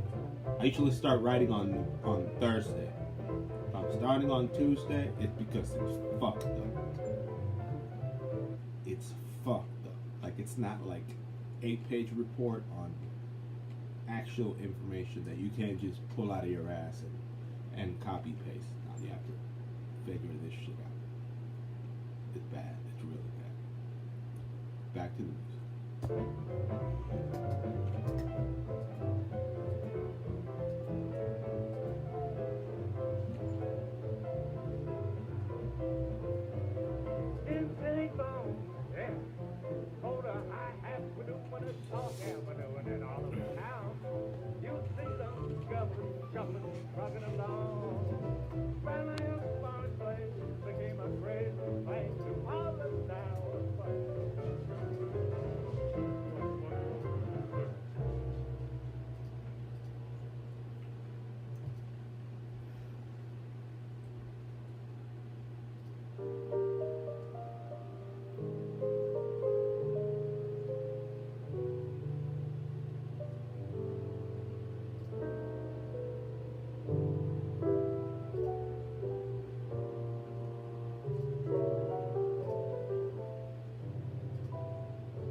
Hello, this is jazz bassist composer Sean Smith, inviting you to listen to my live recording, which is called Sean Smith Quartet Live, and other fine jazz recordings on Chiaroscuro, here at the Chiaroscuro Jazz Radio and web stream at WVIA FM HD3 and online at WVIA.org.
like real pretty sweet music.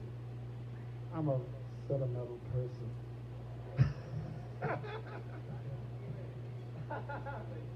The title of this song is You Don't Know What Love Is. That's a disagreement between two fools.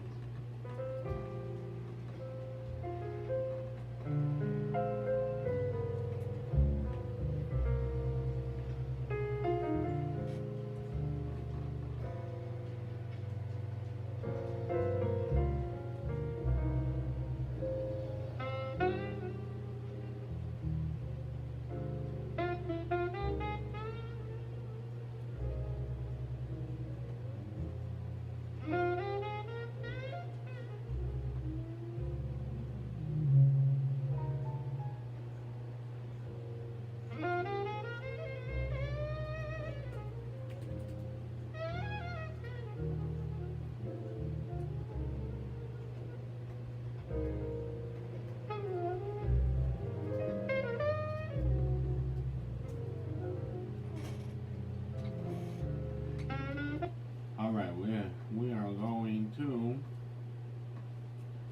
going to listen to this paper because this paper is worth a lot of money. We've got to look for redundancies by listening to it. I could do so much. The thing about writing at this level is that doctors want something specific from you. Like if you're too good, they want to bring you down, as advised as my previous one. The previous doctor that I had was a fucking dick and taught me new things, but he was still sort of trying to bring me down. And to try to stop this motherfucker from bringing me down, I gotta take I'm taking external measures. Like right now, we are going to listen to what I wrote, just to make it feel that that there's no extended pauses or that the sentences are too long and things that a normal brain can't pick up unless someone else is fucking reading your shit out loud, because everyone's gonna think about what you write differently, and I need to minimize that bullshit. Like there's no other way to do it, and the only way you could do that is by listening to your shit. So we're gonna listen to this introduction right now, and we're gonna see how well it is. The concept of an industry, market, and competitor analysis is an evaluation which aligns advertising activities that influence a new or existing product or service. Firms sharing a similar market must compete and take advantage of their environment by identifying several key factors. A thorough analysis must include their political, economic, legal, and technological environment that influences how the organization operates, and a competitor analysis which reaffirms value and strategic intentions. Any organization, by complementing the external environment and market analysis, can identify the strengths and weaknesses of existing threats to the organization, essential when generating a competitive advantage. The purpose of this paper is... Alright, so we got it. It's alright. There isn't extended pauses. There isn't any repeats. I'm shifting fucking synonyms like a motherfucker within it, making sure there's lack of repetition or lack of redundancies. We're gonna go forward with it. That is gonna be the introduction of this fucking infernal paper. Alright, we could probably rewrite this sentence. We're gonna rewrite the last sentence because she paused a little bit, so let's make it clearer.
back to the music.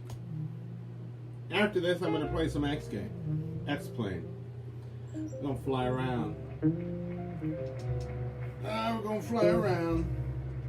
'Cause there's nothing else to do. What else is it to do after this?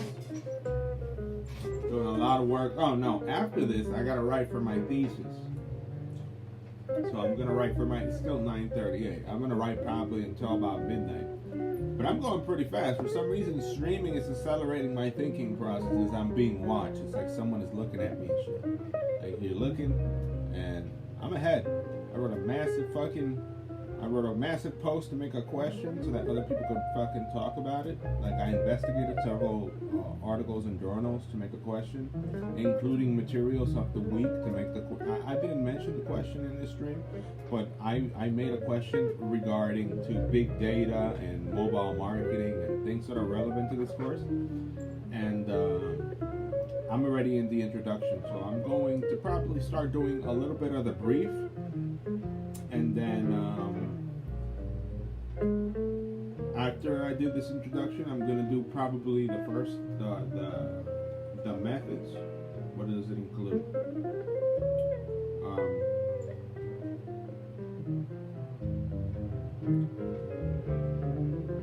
And I'm gonna probably do one out of the massive 10 list. I'm probably gonna do the first one just to feel alright. You know, just to feel alright. It's Tuesday. It's not Thursday. Tomorrow's not gonna be Friday. It's fucking Tuesday. You know, like it isn't Monday blues. Like, oh shit, it's fucking Monday. No, it's fucking Tuesday. We got Pats to go. It's probably gonna be 2 a week after Wednesday, or maybe even 3 a week, and get it out of there quickly.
All right.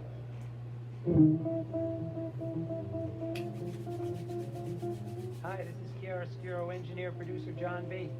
This is Chiaroscuro Records, radio and web stream, your 24-hour source for inspired jazz collaborations by world-class performers and dedicated producers from WVIA HD3 Scranton, Wilkes-Barre, and Hazleton, Pennsylvania, USA.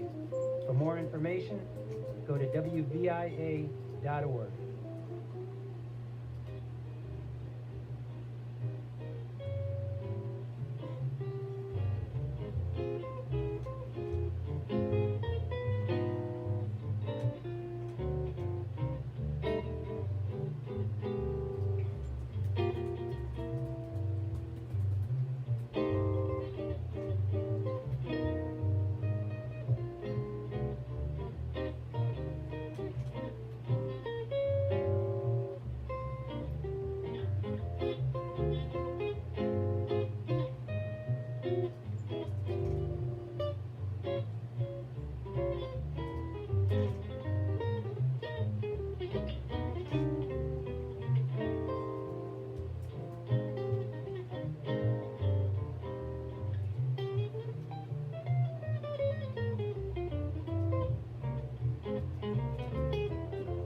If you can, I just received an email from surveyhoney.com.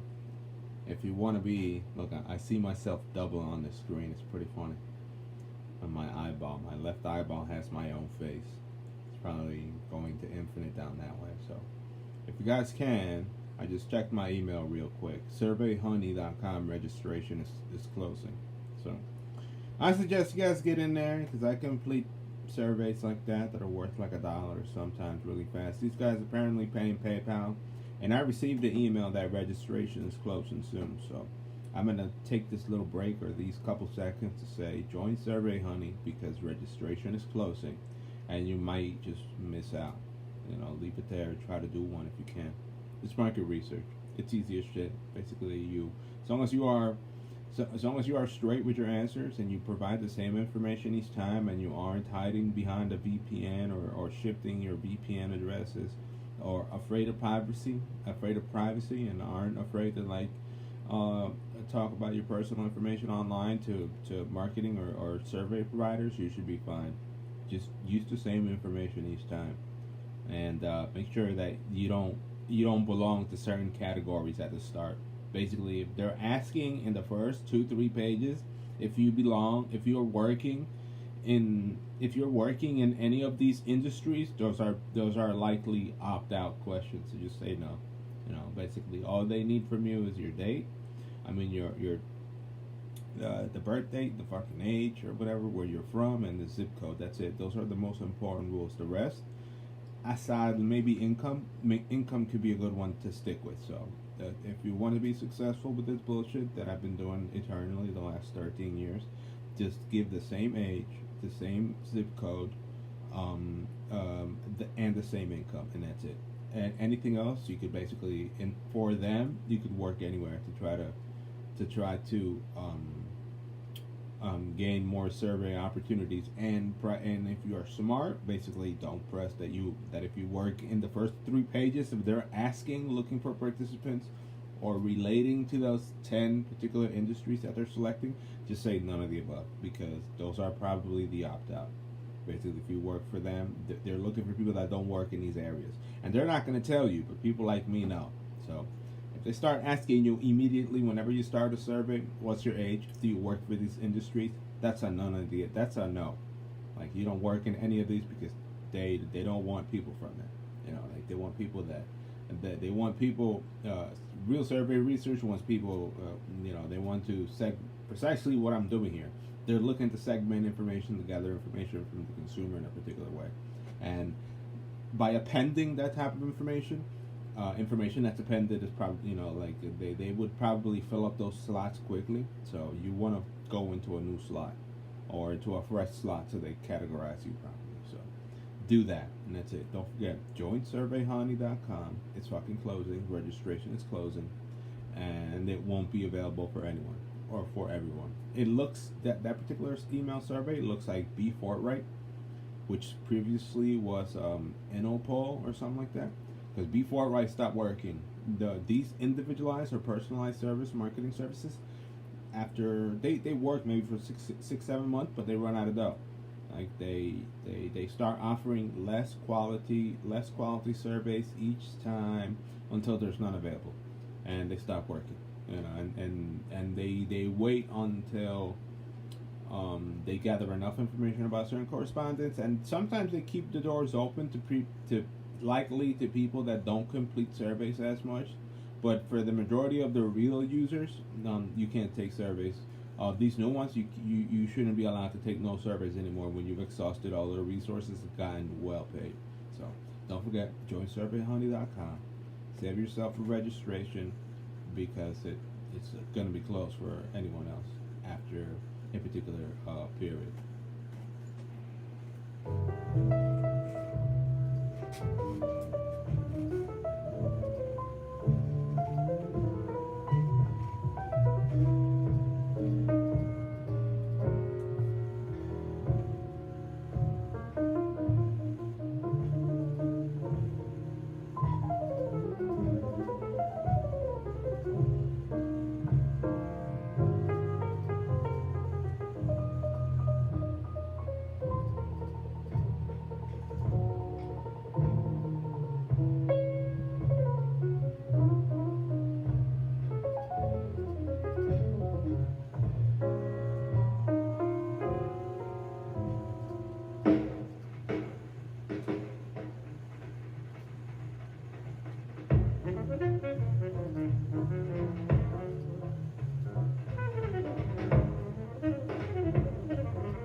this paper. I think after the first one I should be fine. And then tomorrow I need to put 2. Tomorrow should be Wednesday, so tomorrow, now that everything is ready, basically the same effort as today. Today I did an introduction and the first segment.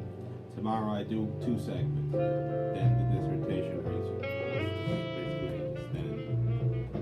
then more writing, man. More writing, more new topics. Just enjoy me busy as fuck. It doesn't look like I'm busy as fuck. Most people, when they think that they're busy as fuck, they're doing physical shit. They're not doing brain shit. They're moving shit around and shit. It's like, oh, physical shit for some people would be like fucking moving a sandwich, or hard work for them making a fucking sandwich. You know, for me, it's using my fucking eyeballs. You know, and writing. Writing and using my eyeballs. That's hard work. You know, these two.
And we're not going to forget the type of primary research that we're going to use, which is what I'm about to write right now.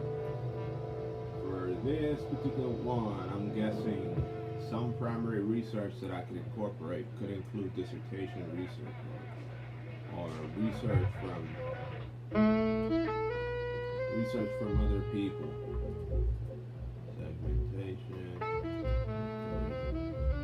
consumer behavior.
the Harlem Nocturne.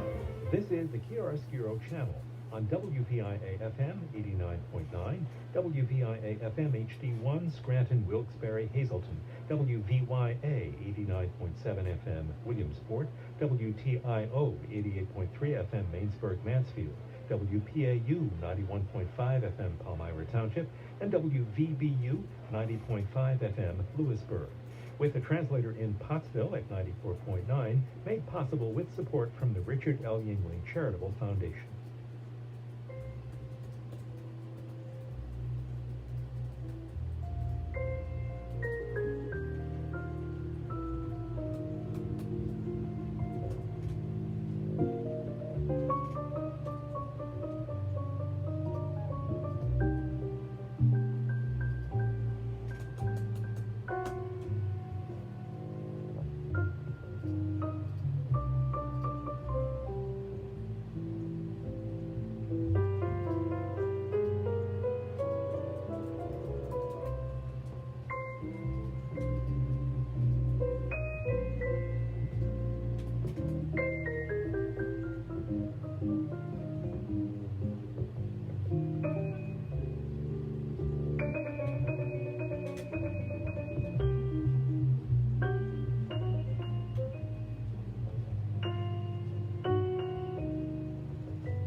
What's up, Poop Poop?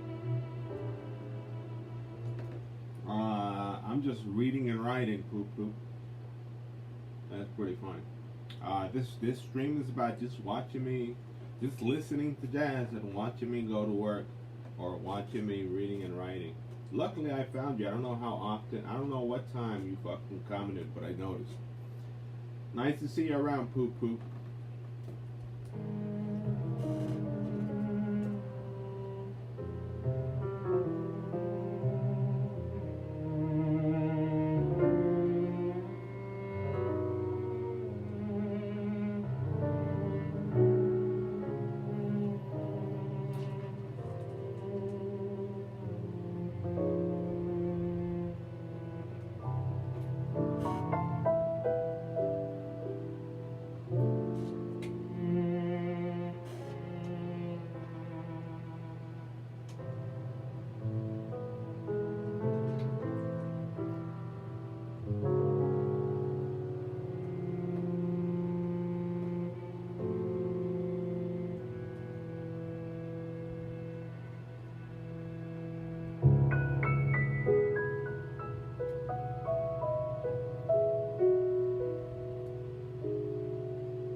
bag of crispy onions over there.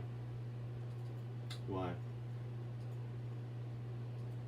I'm getting up and grabbing some as I go, just to stop me from going out there and cooking breakfast. I usually eat breakfast, but not today.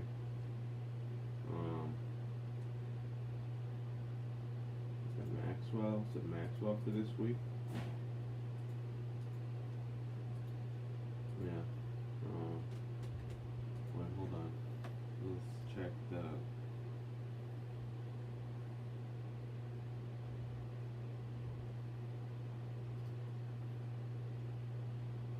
Yeah, are you eating? I'm having onions. Crispy onions. Like the types you put in like on top of onion soup. Yeah, those. Or like a hot dog or some shit like that. Or on top of the salad, those things. On by themselves. Alright, signature activities. Let's look at the readings again to make sure that I'm using the right one. Maxwell. The edge was up, and do I have Maxwell open? Where's Maxwell? Maxwell.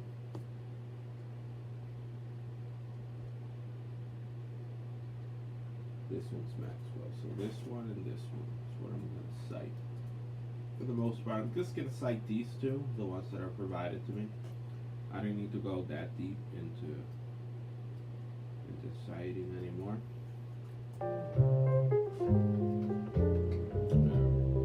Let's start adding to this massive paper some references.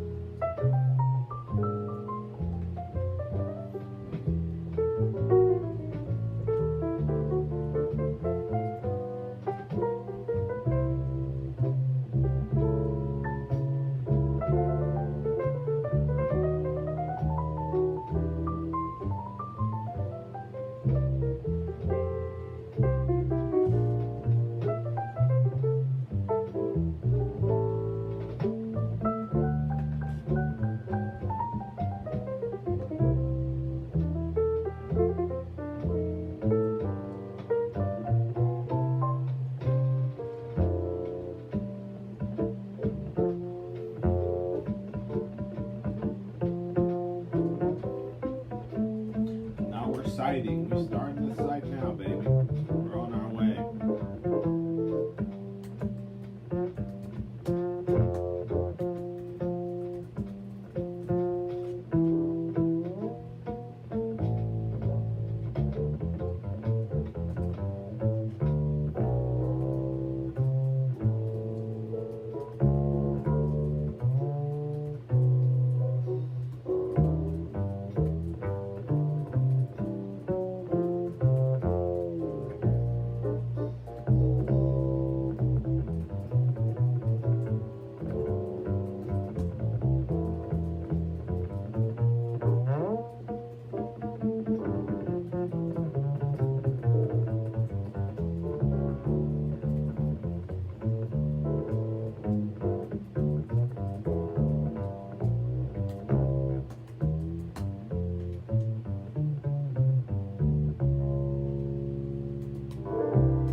This is the Chiaroscuro channel on WVIA FM 89.9, WVIA FM HD1 Scranton, Wilkes-Barre, Hazleton, WVYA 89.7 FM Williamsport, WTIO 88.3 FM Mainsburg, Mansfield, WPAU 91.5 FM Palmyra Township, and WVBU 90.5 FM Lewisburg, with a translator in Clark Summit at 90.3 and in East Stroudsburg at 94.3 and on the web at wvia.org.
I'm having ramen now.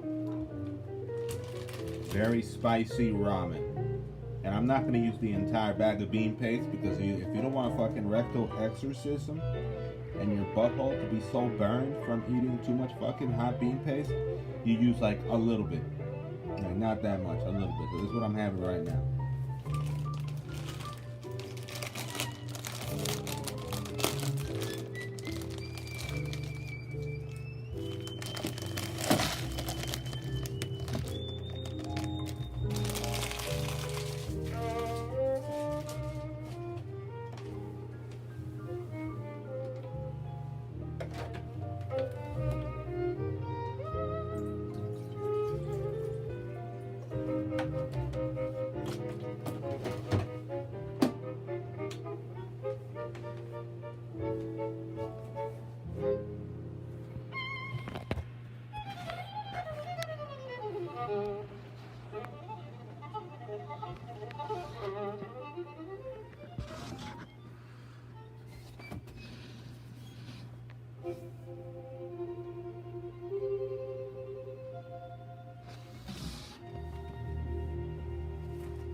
Now we let it rest. Because it's not only hot, but spicy as fuck. Not spicy as fuck because I didn't use that much.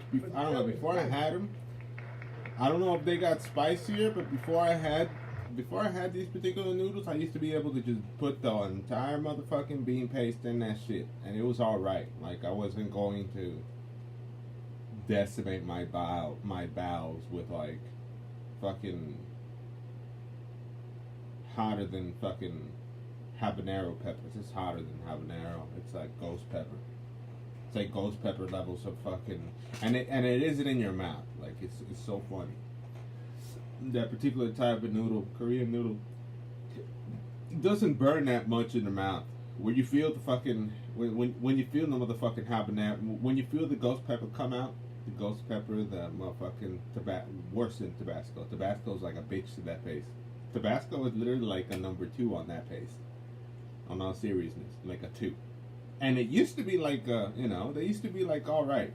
The entire bean paste within a noodle used to be alright. I don't know what the fuck happened within the last, like, since Corona.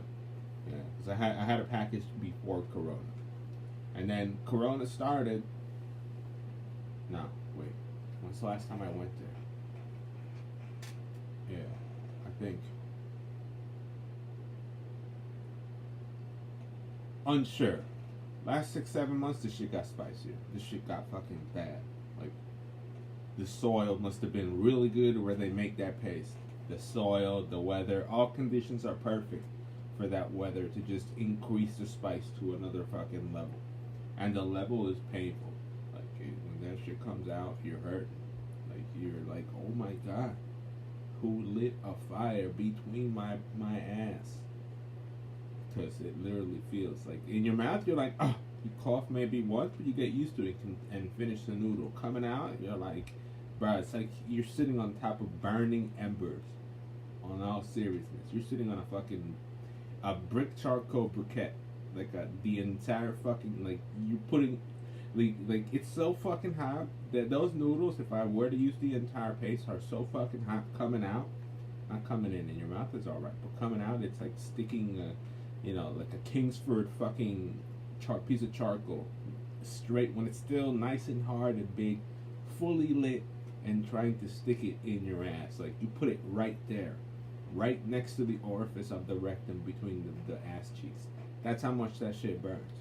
And you're sitting here like, like nah, man. Like these things, like eating spicy was alright, but these things took it another level. And it's a burn that stays. Like you're sitting there, like for a fact you consumed something that was bad, and now, not this time. Because I definitely, controlled myself in how much fucking paste I put it. Before I used to just put the entire packet. I don't know what the fuck happened. They got spicy, and then it doesn't. Then it keeps coming. Like it isn't a type of burn that it's like one day. All right, so had a poop or whatever, and shit was fucking fire. You shat fire for, like you shat molten magma for a little bit, and then it's alright. Like whatever. Next day you poop, you drink coffee, you sit down, you're fine. It's like regular spices do that. Next day you're fine. But this one, for some reason, this particular freaking noodle, you're sitting there and the next day it's the same shit. It's like, bro, what the fuck? What the fuck is this? Like I'm about to poop another lit ember. Like it's the fire has been lit in my ass. There's more Kingsford fucking charcoal briquettes in my butt now, and they're about to come out. It just shit lingers. The bean paste, whatever fucking additive, whatever change they did to the particular thing, made it way more spicier, and it stays in your gut for much longer than before. And it fucking hurts. It burns coming out like a ghost pepper. And in the mouth it's alright. In the mouth you're like, yeah, it's nothing, whatever. Next thing, what's spicier than this? I could have spicier than this. Coming out it's like pain, like horrible. And basically like self-sacrifice for a little noodle. I'm getting softer. I'm ready to have some noodles right here on camera with you guys. And they're pretty soft.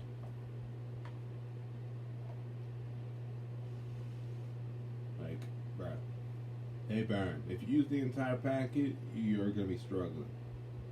You're gonna know. Like I should have listened to Terra. Because, and I think another thing that made it totally different is the preparation. Because I believe I just boiled the noodles, strained them, then used the bean paste previously. And I think maybe doing it in a soup or adding or making them underwater instead of draining the noodle and then just mixing the noodle up. You know, like instead of draining the noodle water, doing it like a ramen burns way more than just boiling the noodle, straining the noodle, and then adding the paste.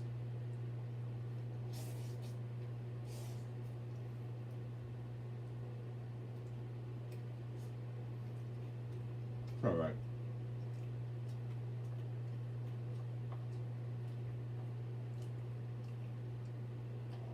Spicy a little bit, but not that much. And that's all this thing has gone for it. It's just spice.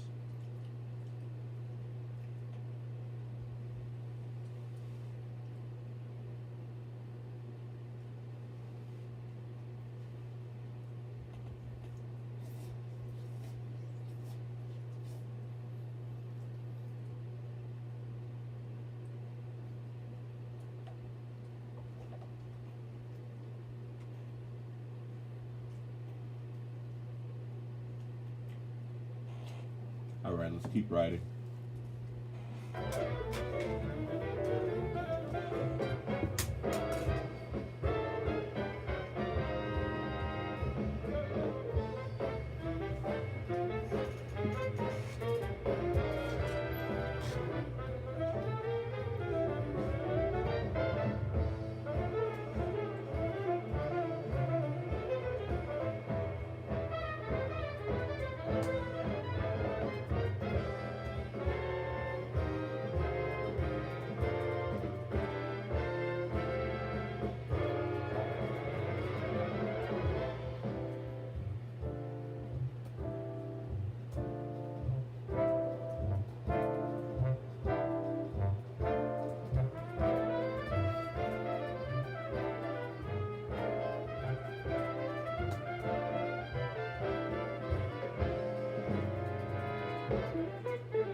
And I still gotta. I'm still doing this, and I still gotta write about my thesis. WPIA-FM I still gotta put another 89.9, page in my thesis. WPIA-FM HD1, Scranton, Wilkes-Barre, Hazleton, WVYA 89.7 why FM, me? Williamsport, WTIO 88.3 FM, Mainsburg, Mansfield, WPAU 91.5 FM, Palmyra Township, and WVBU 90.5 FM, Lewisburg, with translators in Wellsboro at 103.5 and Selinsgrove at 95.7, and on the web at WPIA.org.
Some took a tree, some took a plane,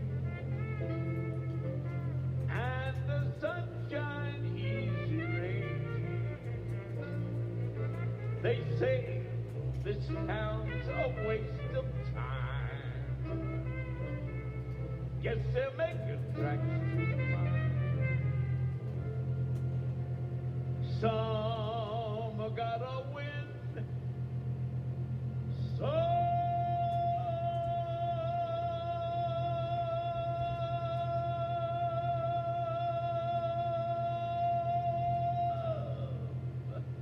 gotta lose.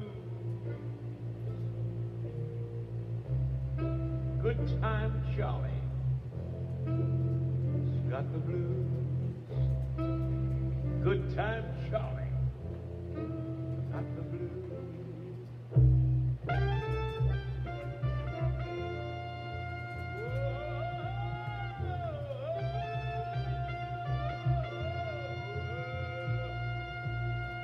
Now my heart keeps telling me you're not a kid at 33. You play around, you lose your wife. Play too long, you lose your life. I've got the pills to cure the pain, and the sunshine easy rain. Oh, I'd love to settle down. Everybody is leaving town. Some gotta win.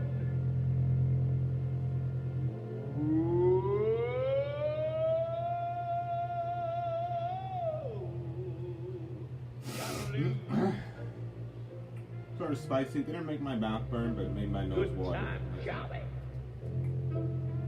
Got the blues. Good time, Charlie. Got the blues. Time, Charlie. Got the blues.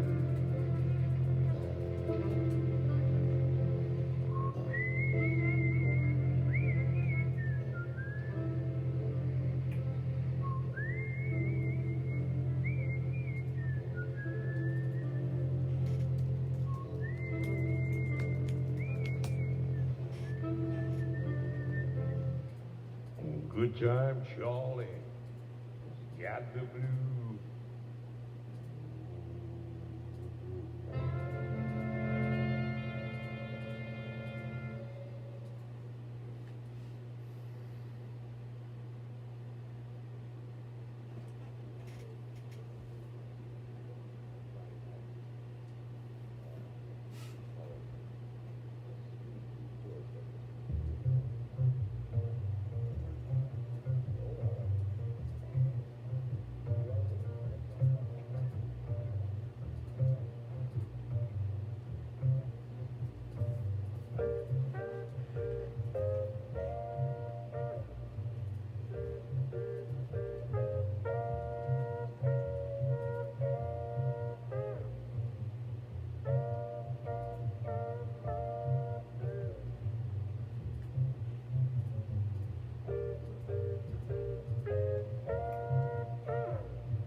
is the Chiaroscuro channel on WVIA-FM 89.9, WVIA-FM HD1, Scranton, Wilkes-Barre, Hazleton, WVYA 89.7 FM, Williamsport, WTIO 88.3 FM, Mainsburg, Mansfield, WPAU 91.5 FM, Palmyra Township, and WVBU 90.5 FM, Lewisburg, with translators in Sunbury at 105.7 and Lewisburg at 100.1, and on the web at WVIA.org.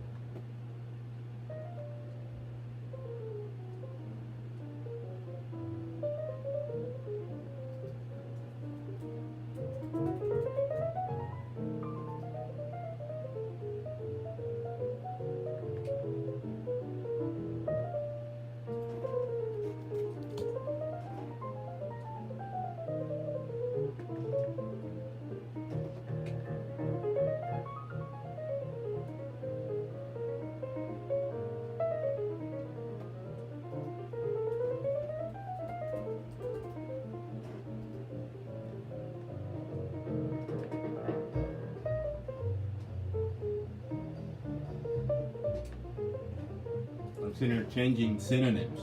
Synonyms. Synonyms.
Okay, so this paper has started.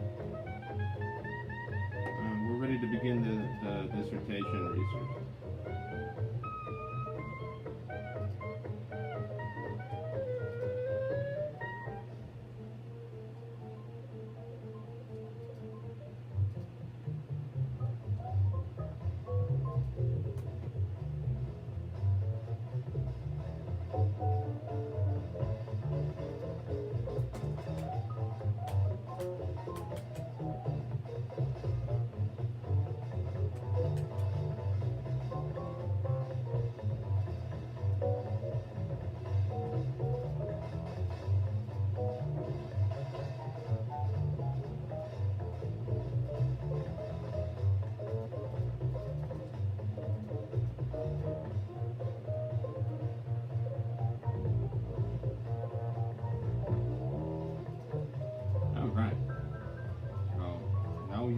First section of this fucking infernal long as hell paper, and we'll continue tomorrow.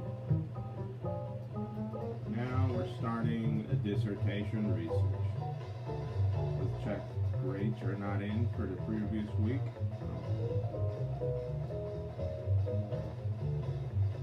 Did anyone post?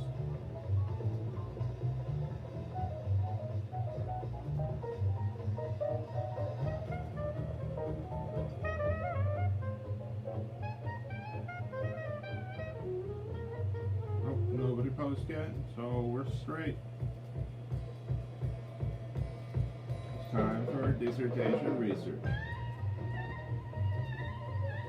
Moving keyboard, another computer time.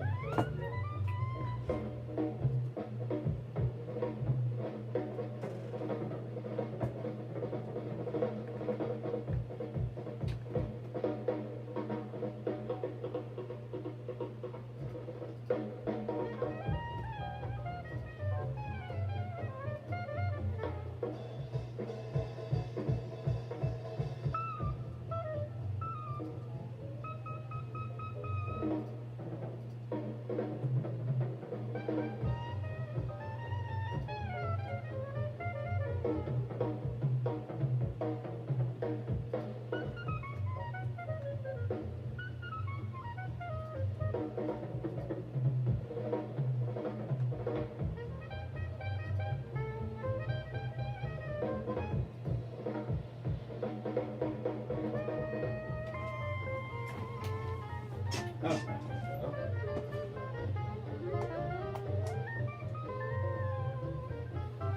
now we begin the last leg of the night at 11:30. Let's see how fast I can pull a page out of my ass.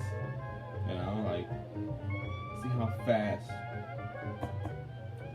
And I don't like this jazz. This jazz got too fast for me right now. I don't like jazz that's too fucking fast. I like jazz that's like mellow. Lets me think. I like. All of a sudden, I notice that I'm listening to fast as fuck shit now. Shit better be slow.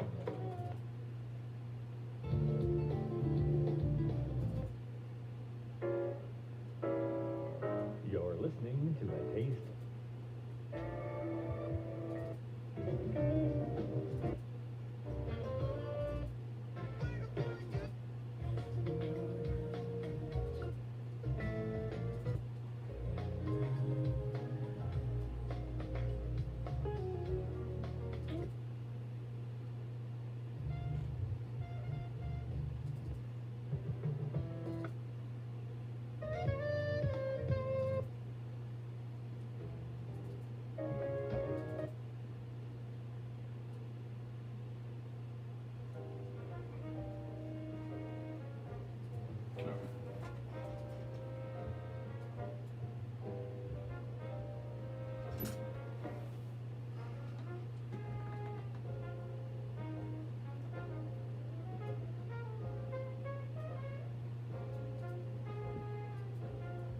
All this jazz, all this jazz, all this jazz,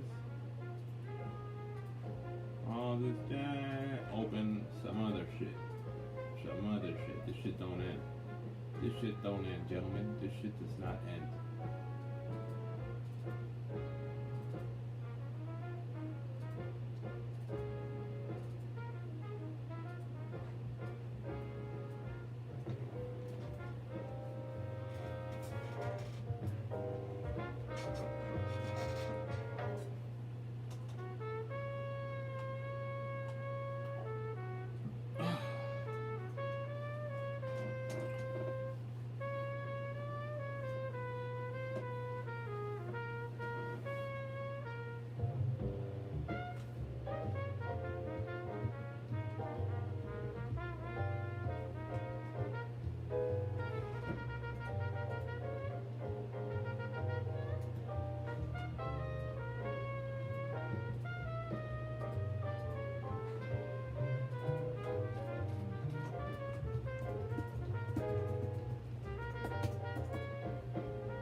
Son como 50 tipos.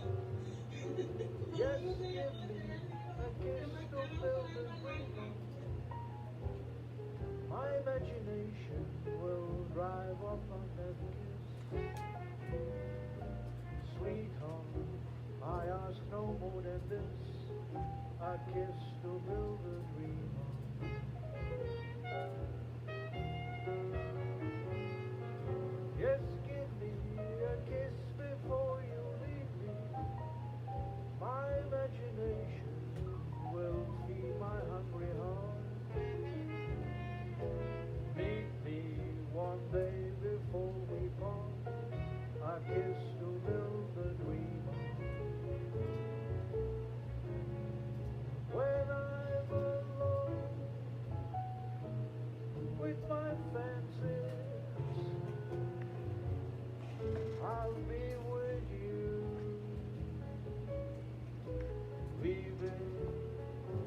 romances, making believe they're true. Give me your lips for just a moment. My imagination will make that moment live. Give me what you alone can give me, just a dream to live on.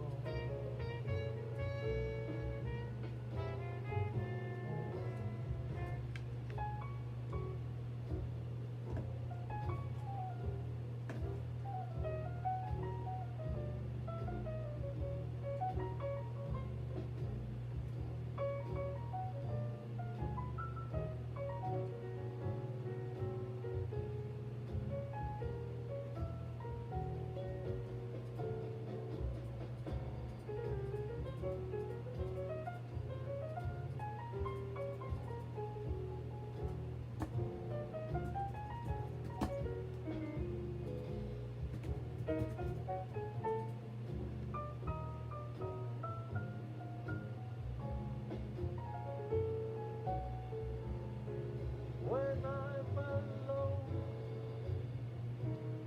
with my fancies, I'll be with you,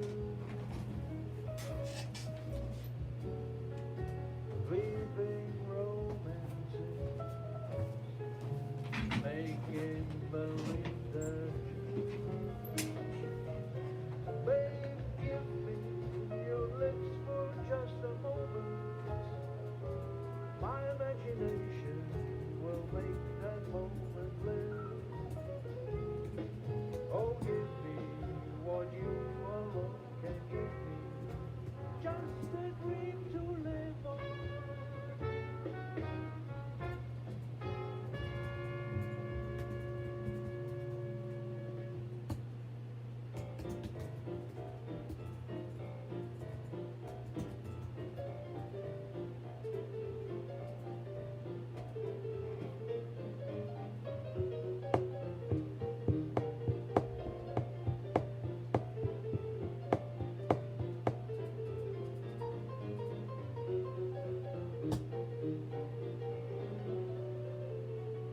Are you fucking serious? My library, my library is dead right now. No way. There's no way. Hold on.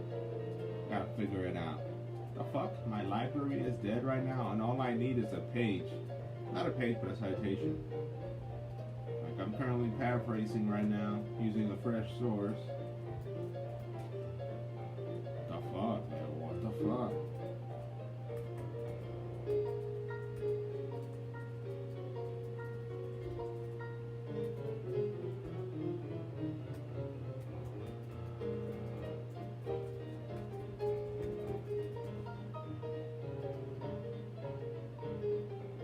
There we go. This one's apparently connected, but the other one is not. The fuck is that shit?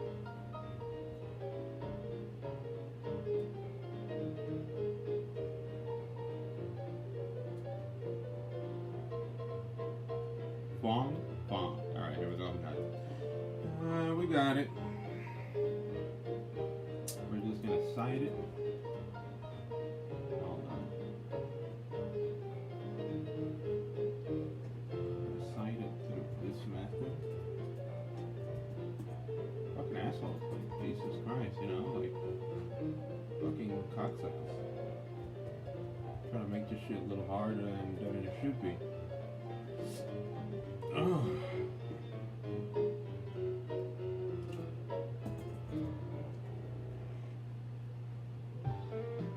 Ore su 24 di jazz, soul e blues.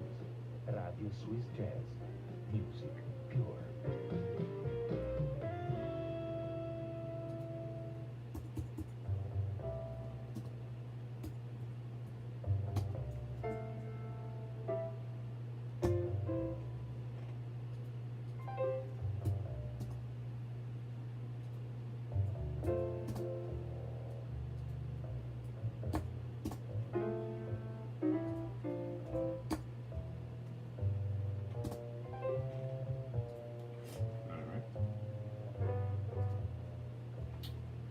Over here.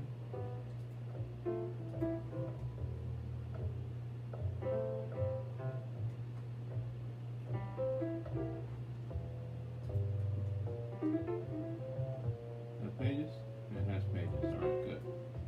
Sometimes it doesn't have pages. That's a fucking thing.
Right now, I am writing a doctoral dissertation. I'm writing on a doctoral dissertation. I'm about to finish my schoolwork for the day, for the most part. And then I can start playing video games. And it's already midnight, but we're getting there. And I hate the fact that there's not a constant temperature in this house. It's either fucking 68 degrees or totally fucking off and freezing outside my room to trying to roast me in here. And I'm trying to compensate right now for not having a pretty steady flow of body temperature. Oh, for God's sakes. And it's freezing outside. It's literally freezing outside.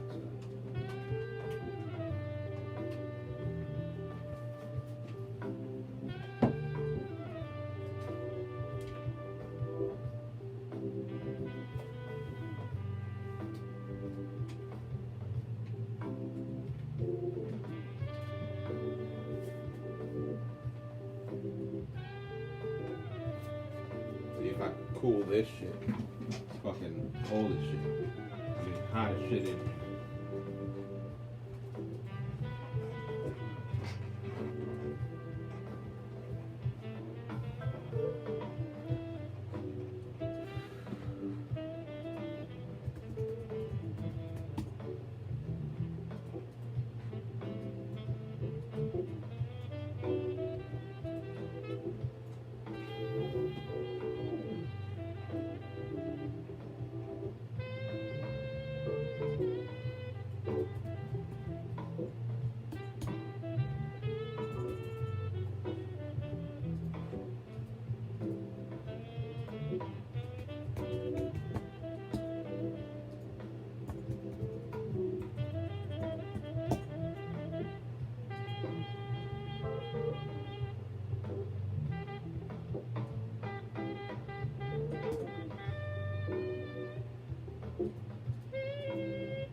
Radio Suisse Jazz.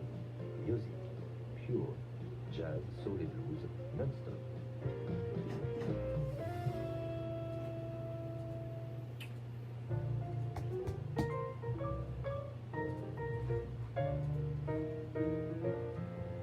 I don't want French fries and titties, red rice and natives.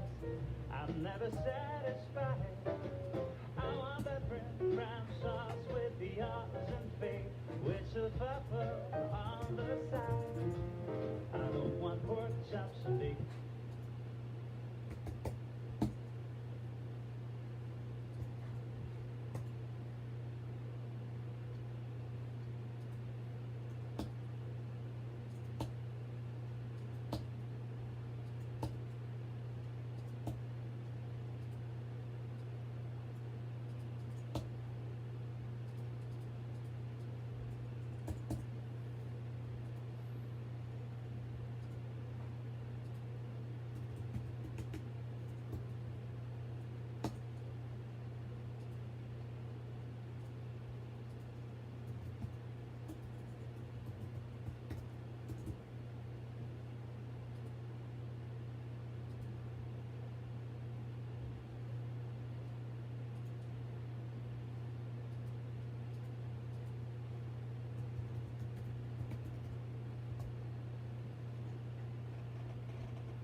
I'm not done writing yet. I'm still busy. Someone entered the bathroom at around 12:40. I'm almost positive that person is going to stay in the bathroom past 1:30. Almost positive. I would be lucky if I continue if I continue doing, what I'm doing tonight. Finish the stream, grab my new clothes that I'm going to wear for tomorrow, or basically shower, and that person is not there. Or that person is not locked in the bathroom. And that's the aspect of consideration, like when I take a shower, I take 15-20 minutes and I'm out the fucking shit, like I'm out of there. But unfortunately, the person that just went in the bathroom right now, it's likely going to take between 2 hours, 2 to 3 hours to 4 hours at extreme. Likely shooting up dope or heroin or some shit like that in the arm, and they're going to stay there. Like, they're not going to be able to get out the bathroom. They're going to leave blood somewhere. They're going to do something stupid in the bathroom right now, and they're not going to leave. And their excuses, they could do whatever the fuck they want, But if they were relevant and they were like straightforward with everyone, then you could actually help people like that. But in this case, you can't help people that like to lock themselves in the bathroom for 4 hours straight. And that's what's going to happen right now. That's what's happening at the moment. I heard the bathroom door open and close around 12:40, maybe 10 minutes ago. The person that's in the bathroom is going to stay there for over 2 hours. And it's likely, I don't know, drug-induced. Person's looking to get high in the bathroom. That type of shit, And it's a grown man, like it's a grown man with kids. Like, they should just go outside. They should do the right thing, but they don't care. People generally aren't as considerate as a random stranger on the street waiting in line to go to a bathroom in a public location. Everyone's considerate there. Everyone is fucking considerate. There's dignity, there's consideration, there's certain things in that particular location like that. Like take for example, like fucking Starbucks. It has like one bathroom, and everyone uses that same bathroom. Everyone is highly considerate of themselves at a time. If they gotta shit, they gotta piss. If they gotta wash themselves, they gotta shave. They are thinking that shit. I gotta hurry up. But here, that consideration does not exist. Like I said, me pissing outside or inside a bucket. Like they don't care here. They just do. They exist. And that person's probably consuming cannabis right now in the bathroom, getting barred out simultaneously, using Xanax and cannabis consumption. And the entire time he's high, he's going to be locked in the bathroom. And it sucks, because you want to shower. I personally want to shower.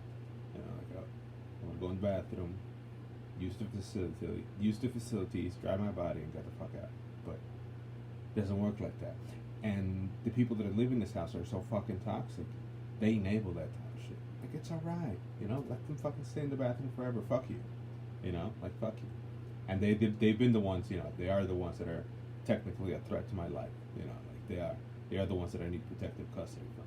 And I'm 35 years old, and I know that in my future there has to be there need to be barriers, physical barriers between me and them, because they are a threat. They're toxic, and they're going to be toxic for the rest of their fucking life. It's like a fucking coke junkie for the rest of his life. Think about that shit. Someone who snorts fucking cocaine up his nose every fucking day until he fucking dies. Like, what's the ethics on that? Is that shit honorable? You tell me. Is it honorable? It's not honorable to me, because people like me precisely left early when I was 24, 22 years old. Environments that were fucking soiled with that shit. I stopped being friends with people because of that shit. And now that shit, thanks to society, has made my own family toxic. Like, my family has always been toxic, but now as adults, they're even more toxic than the people that were in the street, because they think that they could run weed, they could run it up with money, they could steal shit from my room, they could do whatever the fuck they want, And in the head, they're just dirt. They're soil.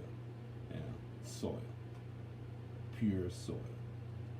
So I'm going to continue doing my research. I'm like a couple paragraphs away from finishing. Not a paragraph, maybe like 2-3 sentences more. I'm sitting here maybe on my final references investigating what the heck this person found about the particular topic, and I'm gonna put that there.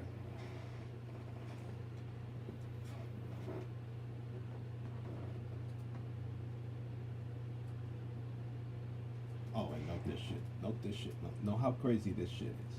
That this person, undisturbed, is going to stay in this motherfucking bathroom for 4 hours. But if I take my keys, unlock a door, enter another room with someone sleeping, which is basically the reason you don't want to disturb. I want to be considerate. I don't want to be disturbing people at certain times of the night because I want to take a shower. If I go into my room, if I go into another fucking room that doesn't have a sink and use the shower there, that person is going to stop doing whatever the fuck they're doing in that bathroom, and it's going to go back to their drugged out self. Like they're doing the shit on purpose. Like, and it's quite obvious. They're either in there bagging up drugs, doing drugs, being toxic, like being extremely toxic. They're in there smoking their vapor or whatever, and using a couple pills, drinking some shit, sitting in the bathroom, looking at their fucking phone and shit, and instead of doing it outside, there's be considerate of other people that live here. If you're getting high in here, instead of getting high in here, get high outside and shit. Like stand outside, puff your shit and come outside now. But they want shit comfortable. They want to do drugs comfortably. And they ruined my life. They technically ruined my life when I was a teenager, and use the past to treat me like shit in the future. The past, even a fucking teenager, use my fucking how do you call it? Have been treating me the same since I was a fucking teenager until 35 years old of age, acting the same way, the same toxic way. Have basically vandalized and deleted my entire existence here by stealing things, by breaking things, by appropriating things that don't belong to them. Have done the worst of shit, and now at the end, they lack the consideration. They're lacking consideration because they are like, how do you call it? We call it walls of sword. They see no other way of bothering me. Like they need to be in the bathroom when I need to wake up and do coffee. They need to be in the kitchen when I'm trying to do coffee the whole day. Like if I'm trying to use the kitchen to make some coffee, they want to be there the whole fucking day. They want to be in the bathroom for 4-6 hours when you're trying to wash your teeth in the only bathroom sink that there's in the house. Like the only bathroom sink in the house. They want to lock themselves in that shit for 4 days. Like for 4 straight hours and shit. And it sucks. It seriously sucks because you are like a program that needs to do things. And when people are trying to, like, again, play God and try to shift what you do every day, knowing that they're on cannabis and that they're high as fuck and that they're doing all that stupid shit and they're adults already, that's when you start thinking, like, wait a minute, if this motherfucker's doing drugs, my mom's probably doing drugs. If my mom supports what this motherfucker's doing, my mom's probably on meth. My mom's probably doing meth. My mom is probably doing fucking bath salts. My mom's probably doing heroin, popping pills and shit, like my grandmother. Because my grandmother is 80 right now. But my grandmother, when she was a little younger, when I was 24, 20, 22, 23, 24, she got caught up in drugs.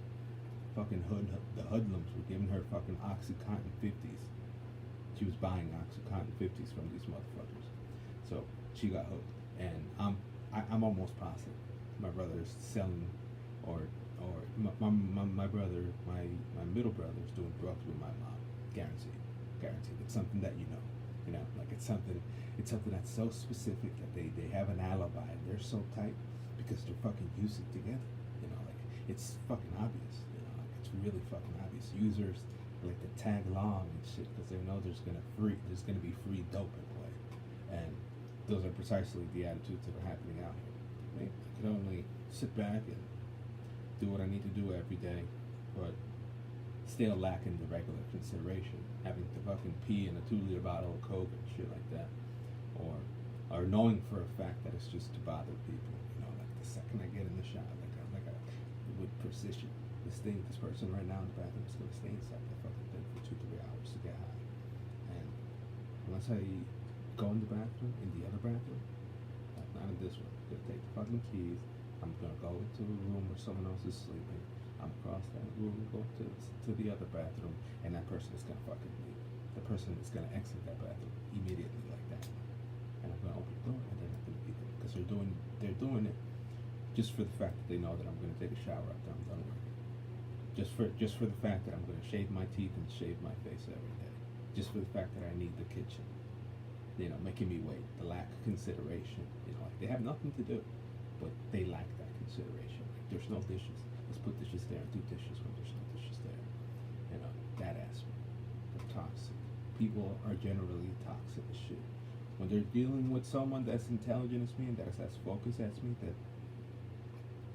can't fucking bother me. Like, I don't bother you. You know, there's that they're, you know, that they need to experiment in the type of things that they could get away with when they're dealing with me, from verbal, physical, whatever. You know, yeah, I'm not gonna bother you.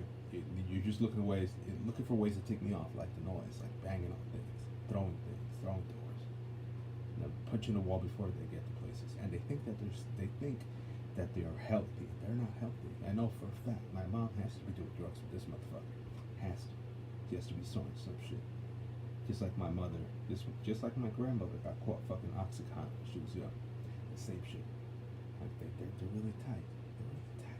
And it's because my middle brother is fucking giving her drugs. And that's not good. You know, like I have to sit there and say, fuck it, I'm not gonna attack any of them because if I attack any of them, they win. You know. It's like a tribal, like a gang. I don't belong to no fucking tribe or gang, you know. And if I do belong in a gang outside, you know, people who aren't my family. But unfortunately, this family right here acts like a fucking gang, like it's criminal activity.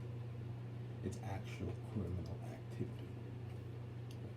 Criminal activity, like organized crime. The way they like to group up and fight others and defend themselves. You know, gang activity. And they're done. They're toast. I'm going out of here. They're toast. My brain is going to be like before. Forget about the problems. Focus on my life. Try to anonymize my existence out there. You know, do what I got to do to keep my eye out for the same threats as before. Because they don't care. They will like to ruin my life as I continue to get older. They will continue to try to shift my life, even if it's fucking death. Even if it's fucking death to their benefit, you know. That's how manipulative and how drugged out and how toxic certain families are. That they don't want to see a certain person succeed, and I'm that certain person, you know. I'm not certain. They're going to take the initiative to try to stand in the way of a path and say, no, go left or go right, because we're God, you know. Like, and you can't play God with people. People that play God in our life should die. You know, people that change good opportunities from people for no benefit, for no gain to themselves, just for the sake of doing it, shouldn't be alive. And you know, like they shouldn't do that shit to other people. And unfortunately, people exist to do that shit. Family members exist to do that shit. Family members exist to take generational wealth and destroy generational wealth entirely, to not give someone a better future because they don't think that they deserve it. And that includes my dad. That includes anyone else that fell on that fucking trap, that toxic trap. Something held on to them that wasn't good and destroyed destroyed them. Something got a grip on their soul. Me being so fucking nice my entire fucking life.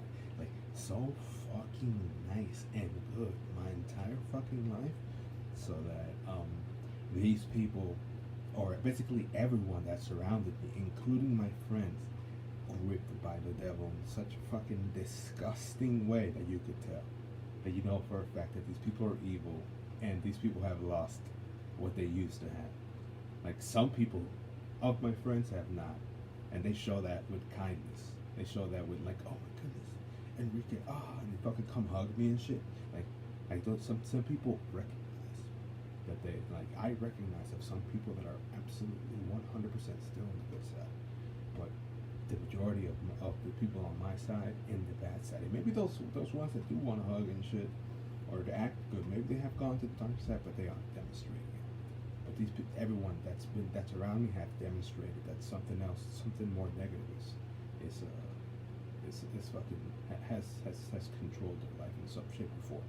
And I'm talking about the fucking cartel. I'm talking about drug distribution. I'm talking about extortion. I'm talking about the criminality of being. I'm talking about people who want to escape poverty in such a way that they would bind themselves with criminal operations. You know, like they would either become fucking informants or be tied to the actual fucking smuggling of drugs and the selling of drugs and the gambling and all that, and the laundering and all that distributed, you know, all that organized crime bullshit. And it sucks. It really sucks for people to go down that hole because they were good people.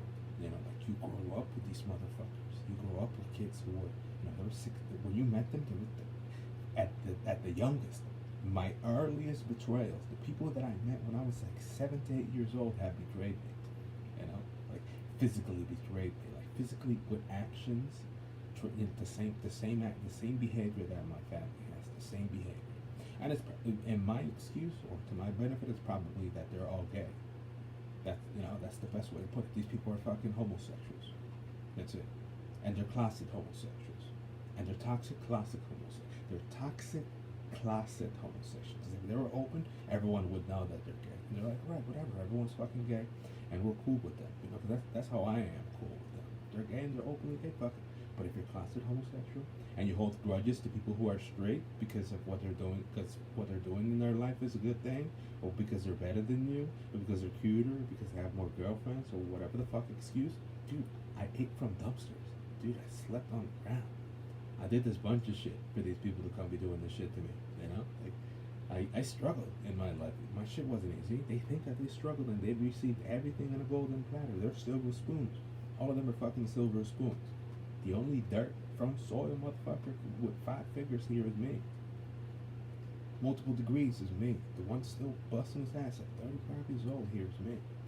Oh, because we pay shit, we fucking share our money, and you don't pay, whatever fucking excuse you got, it doesn't, like, the only reason I am in this path and in this home is because they have in the past changed the route or the course of my life. You know, like, when people want to play God like that, they are the reason, and they don't want to accept that fate. You know, like, they are, like, I am Neo. I have a particular fucking path, a linear path to stop the machine, and these people have been trying really hard to stop the machine from succeeding, or to stop me from shutting down the machine. You know, for winning the game on my end game. I'm right now on end game. You know, end game, another degree to be free, another one. We're gonna add another one. We're gonna be better. And through my life, everyone has just been fucking trying really fucking hard to change my course, to change my path, like directly and indirectly. The second I stopped listening to my parents' orders, I became, I got 3 degrees. The second I stopped listening to them, the second. The last thing I did that was parents ordered was going to the military. And you know what I stopped doing there? I stopped being a professional skateboarder. Like, I stopped being a flow, semi-pro, with merchandise, free merchandise sometimes, skateboarding, sleeping anywhere, with friends, with stars, whatever. You know? Like, I stopped being a fucking skateboarder to listen to my parents. The 5th or 6th time listening to the bullshit. Their ideas. They're bullshit. Change your path. The same way like friends. Friends that don't want anything good to happen to you, do the same exact shit. Like, your path is supposed to be one type of way, and they want to either take your path to walk in the same feet, to walk in your same shoes, or stop you from walking that path altogether. And you have the correct path. You know, like, your brain has a correct path. Not when you dream about it, but when you decide that you want to do certain things. What I'm doing right now, I chose to do it. I didn't dream about it. I didn't this and that. I didn't do none of the bullshit that people fucking consider hard and shit. I just didn't. You know? I'm here because I chose to do it. And people in life, they dream too much. They definitely dream way too much, and they don't apply the things that they need to apply to be better people. Like, I had never played God with my life, and I hope I never do.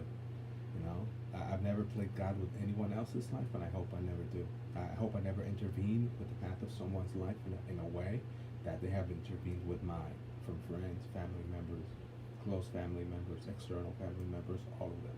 They have tried in some shape or form change my future, and I know it. I know it physically. I know it because I caught them in the act. I know it because of the action. I know it because of the befriending of my family members or my ex-girlfriends. I know it because of how they behaved with strangers around me. I know it, plain and simple.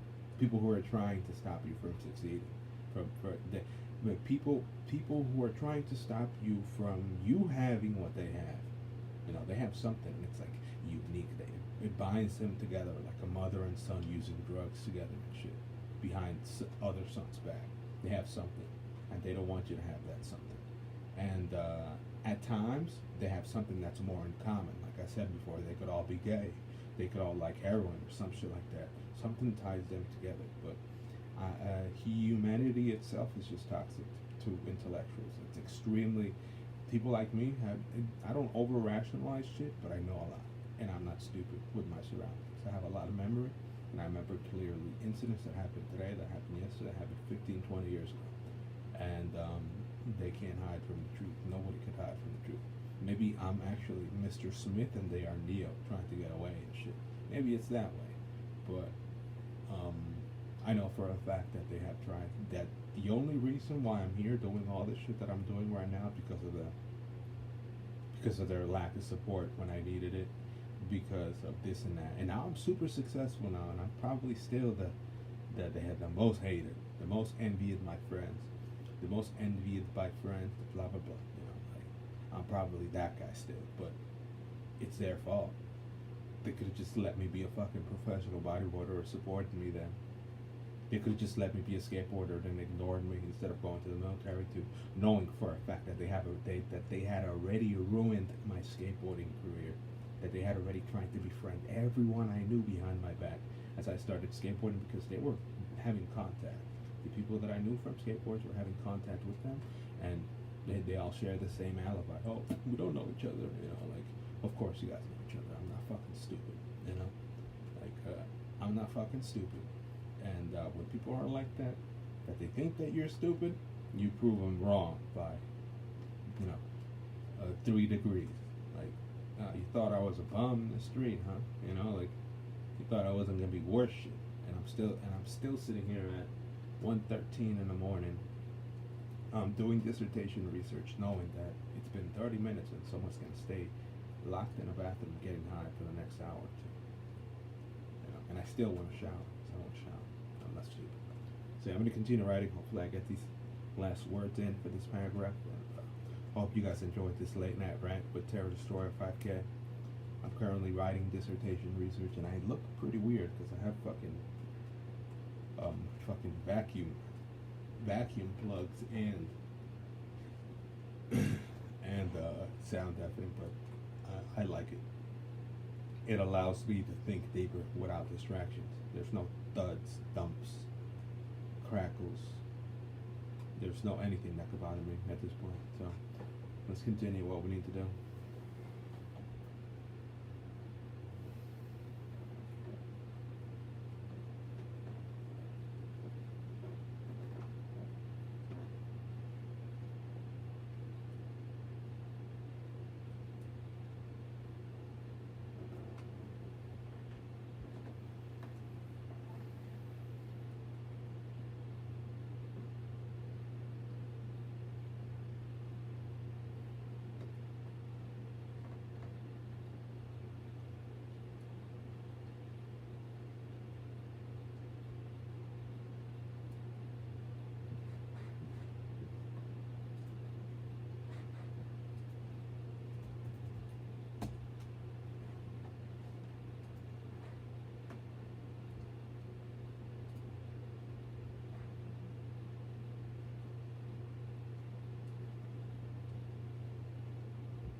Okay, so now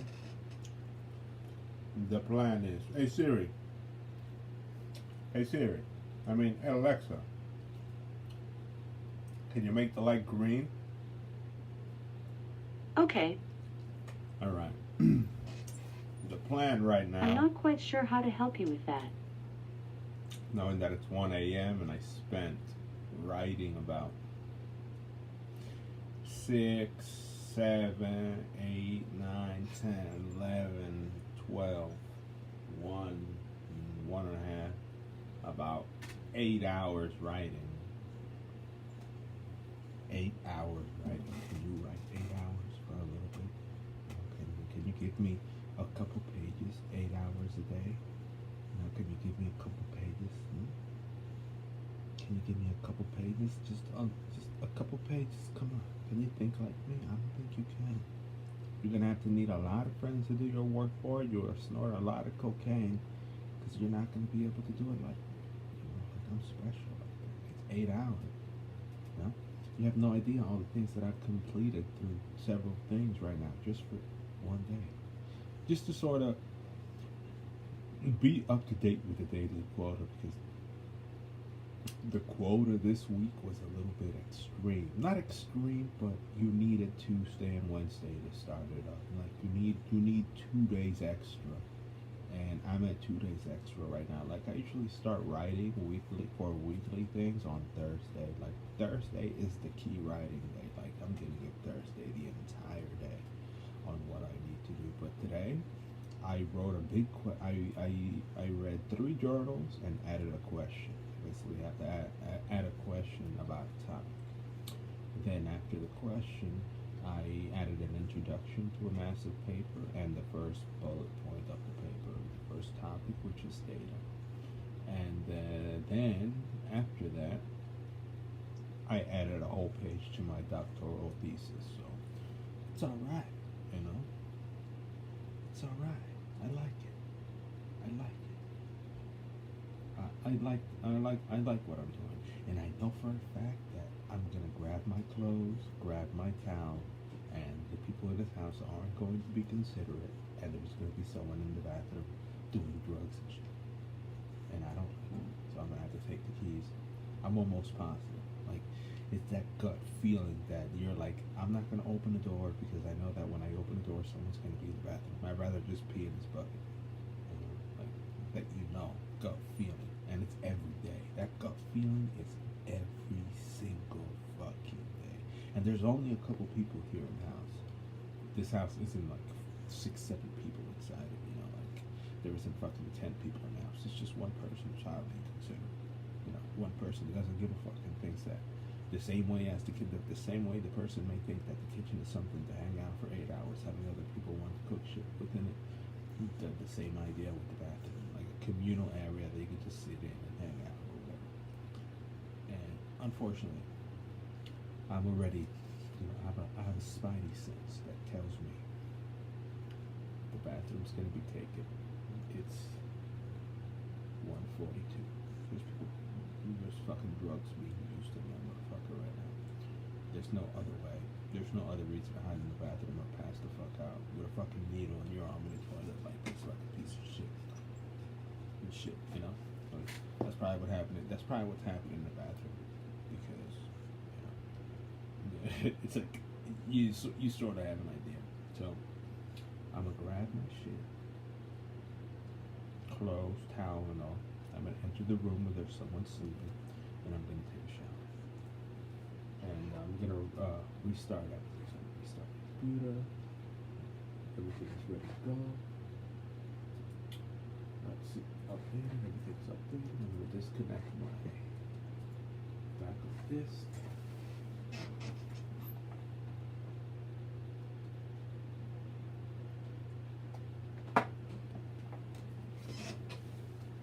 Disconnect my backup disk. Alright. Restart. I'm going to restart this one too. And it's 1:44. Another vicious day here. It was pretty hard. Like, it wasn't that hard. I you call it? It wasn't that hard, but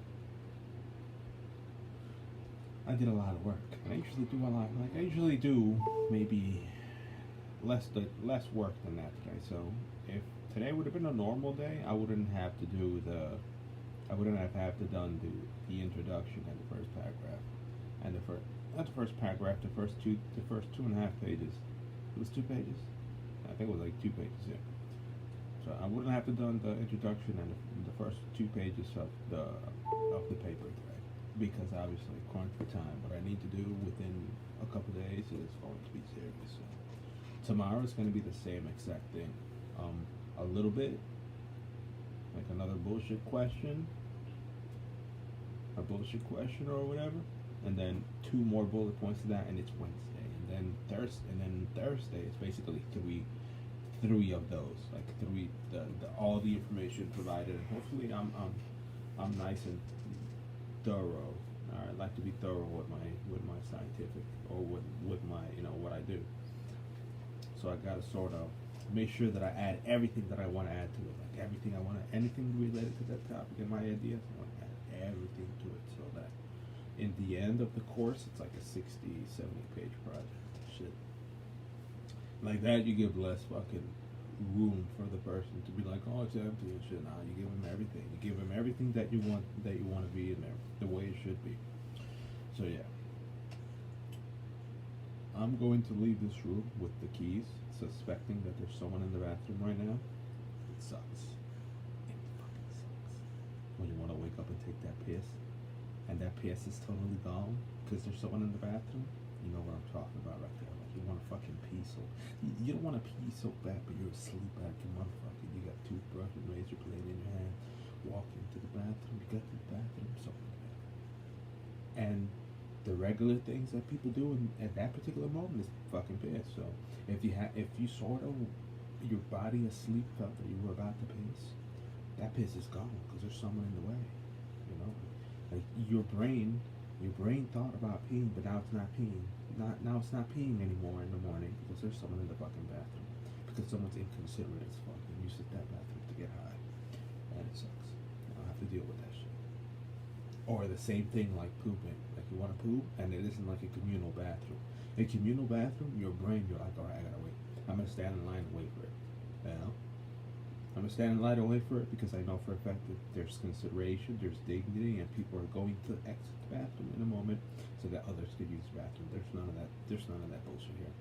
Like there's no conditions, no rules to the type of time, to the amount of time people stay in the bathroom in this motherfucker. So you know for a fact that if there's someone in it, they're not gonna leave. They're not gonna come out that shit. So I gotta innovate and either pee in a bottle or do what the fuck I gotta do. So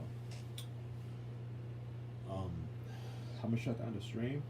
I'm gonna start flying in X-Plane after I take a shower and remove all this excess body flesh and sweat that they inputted because of raising the heat or whatever. And I'll be right back.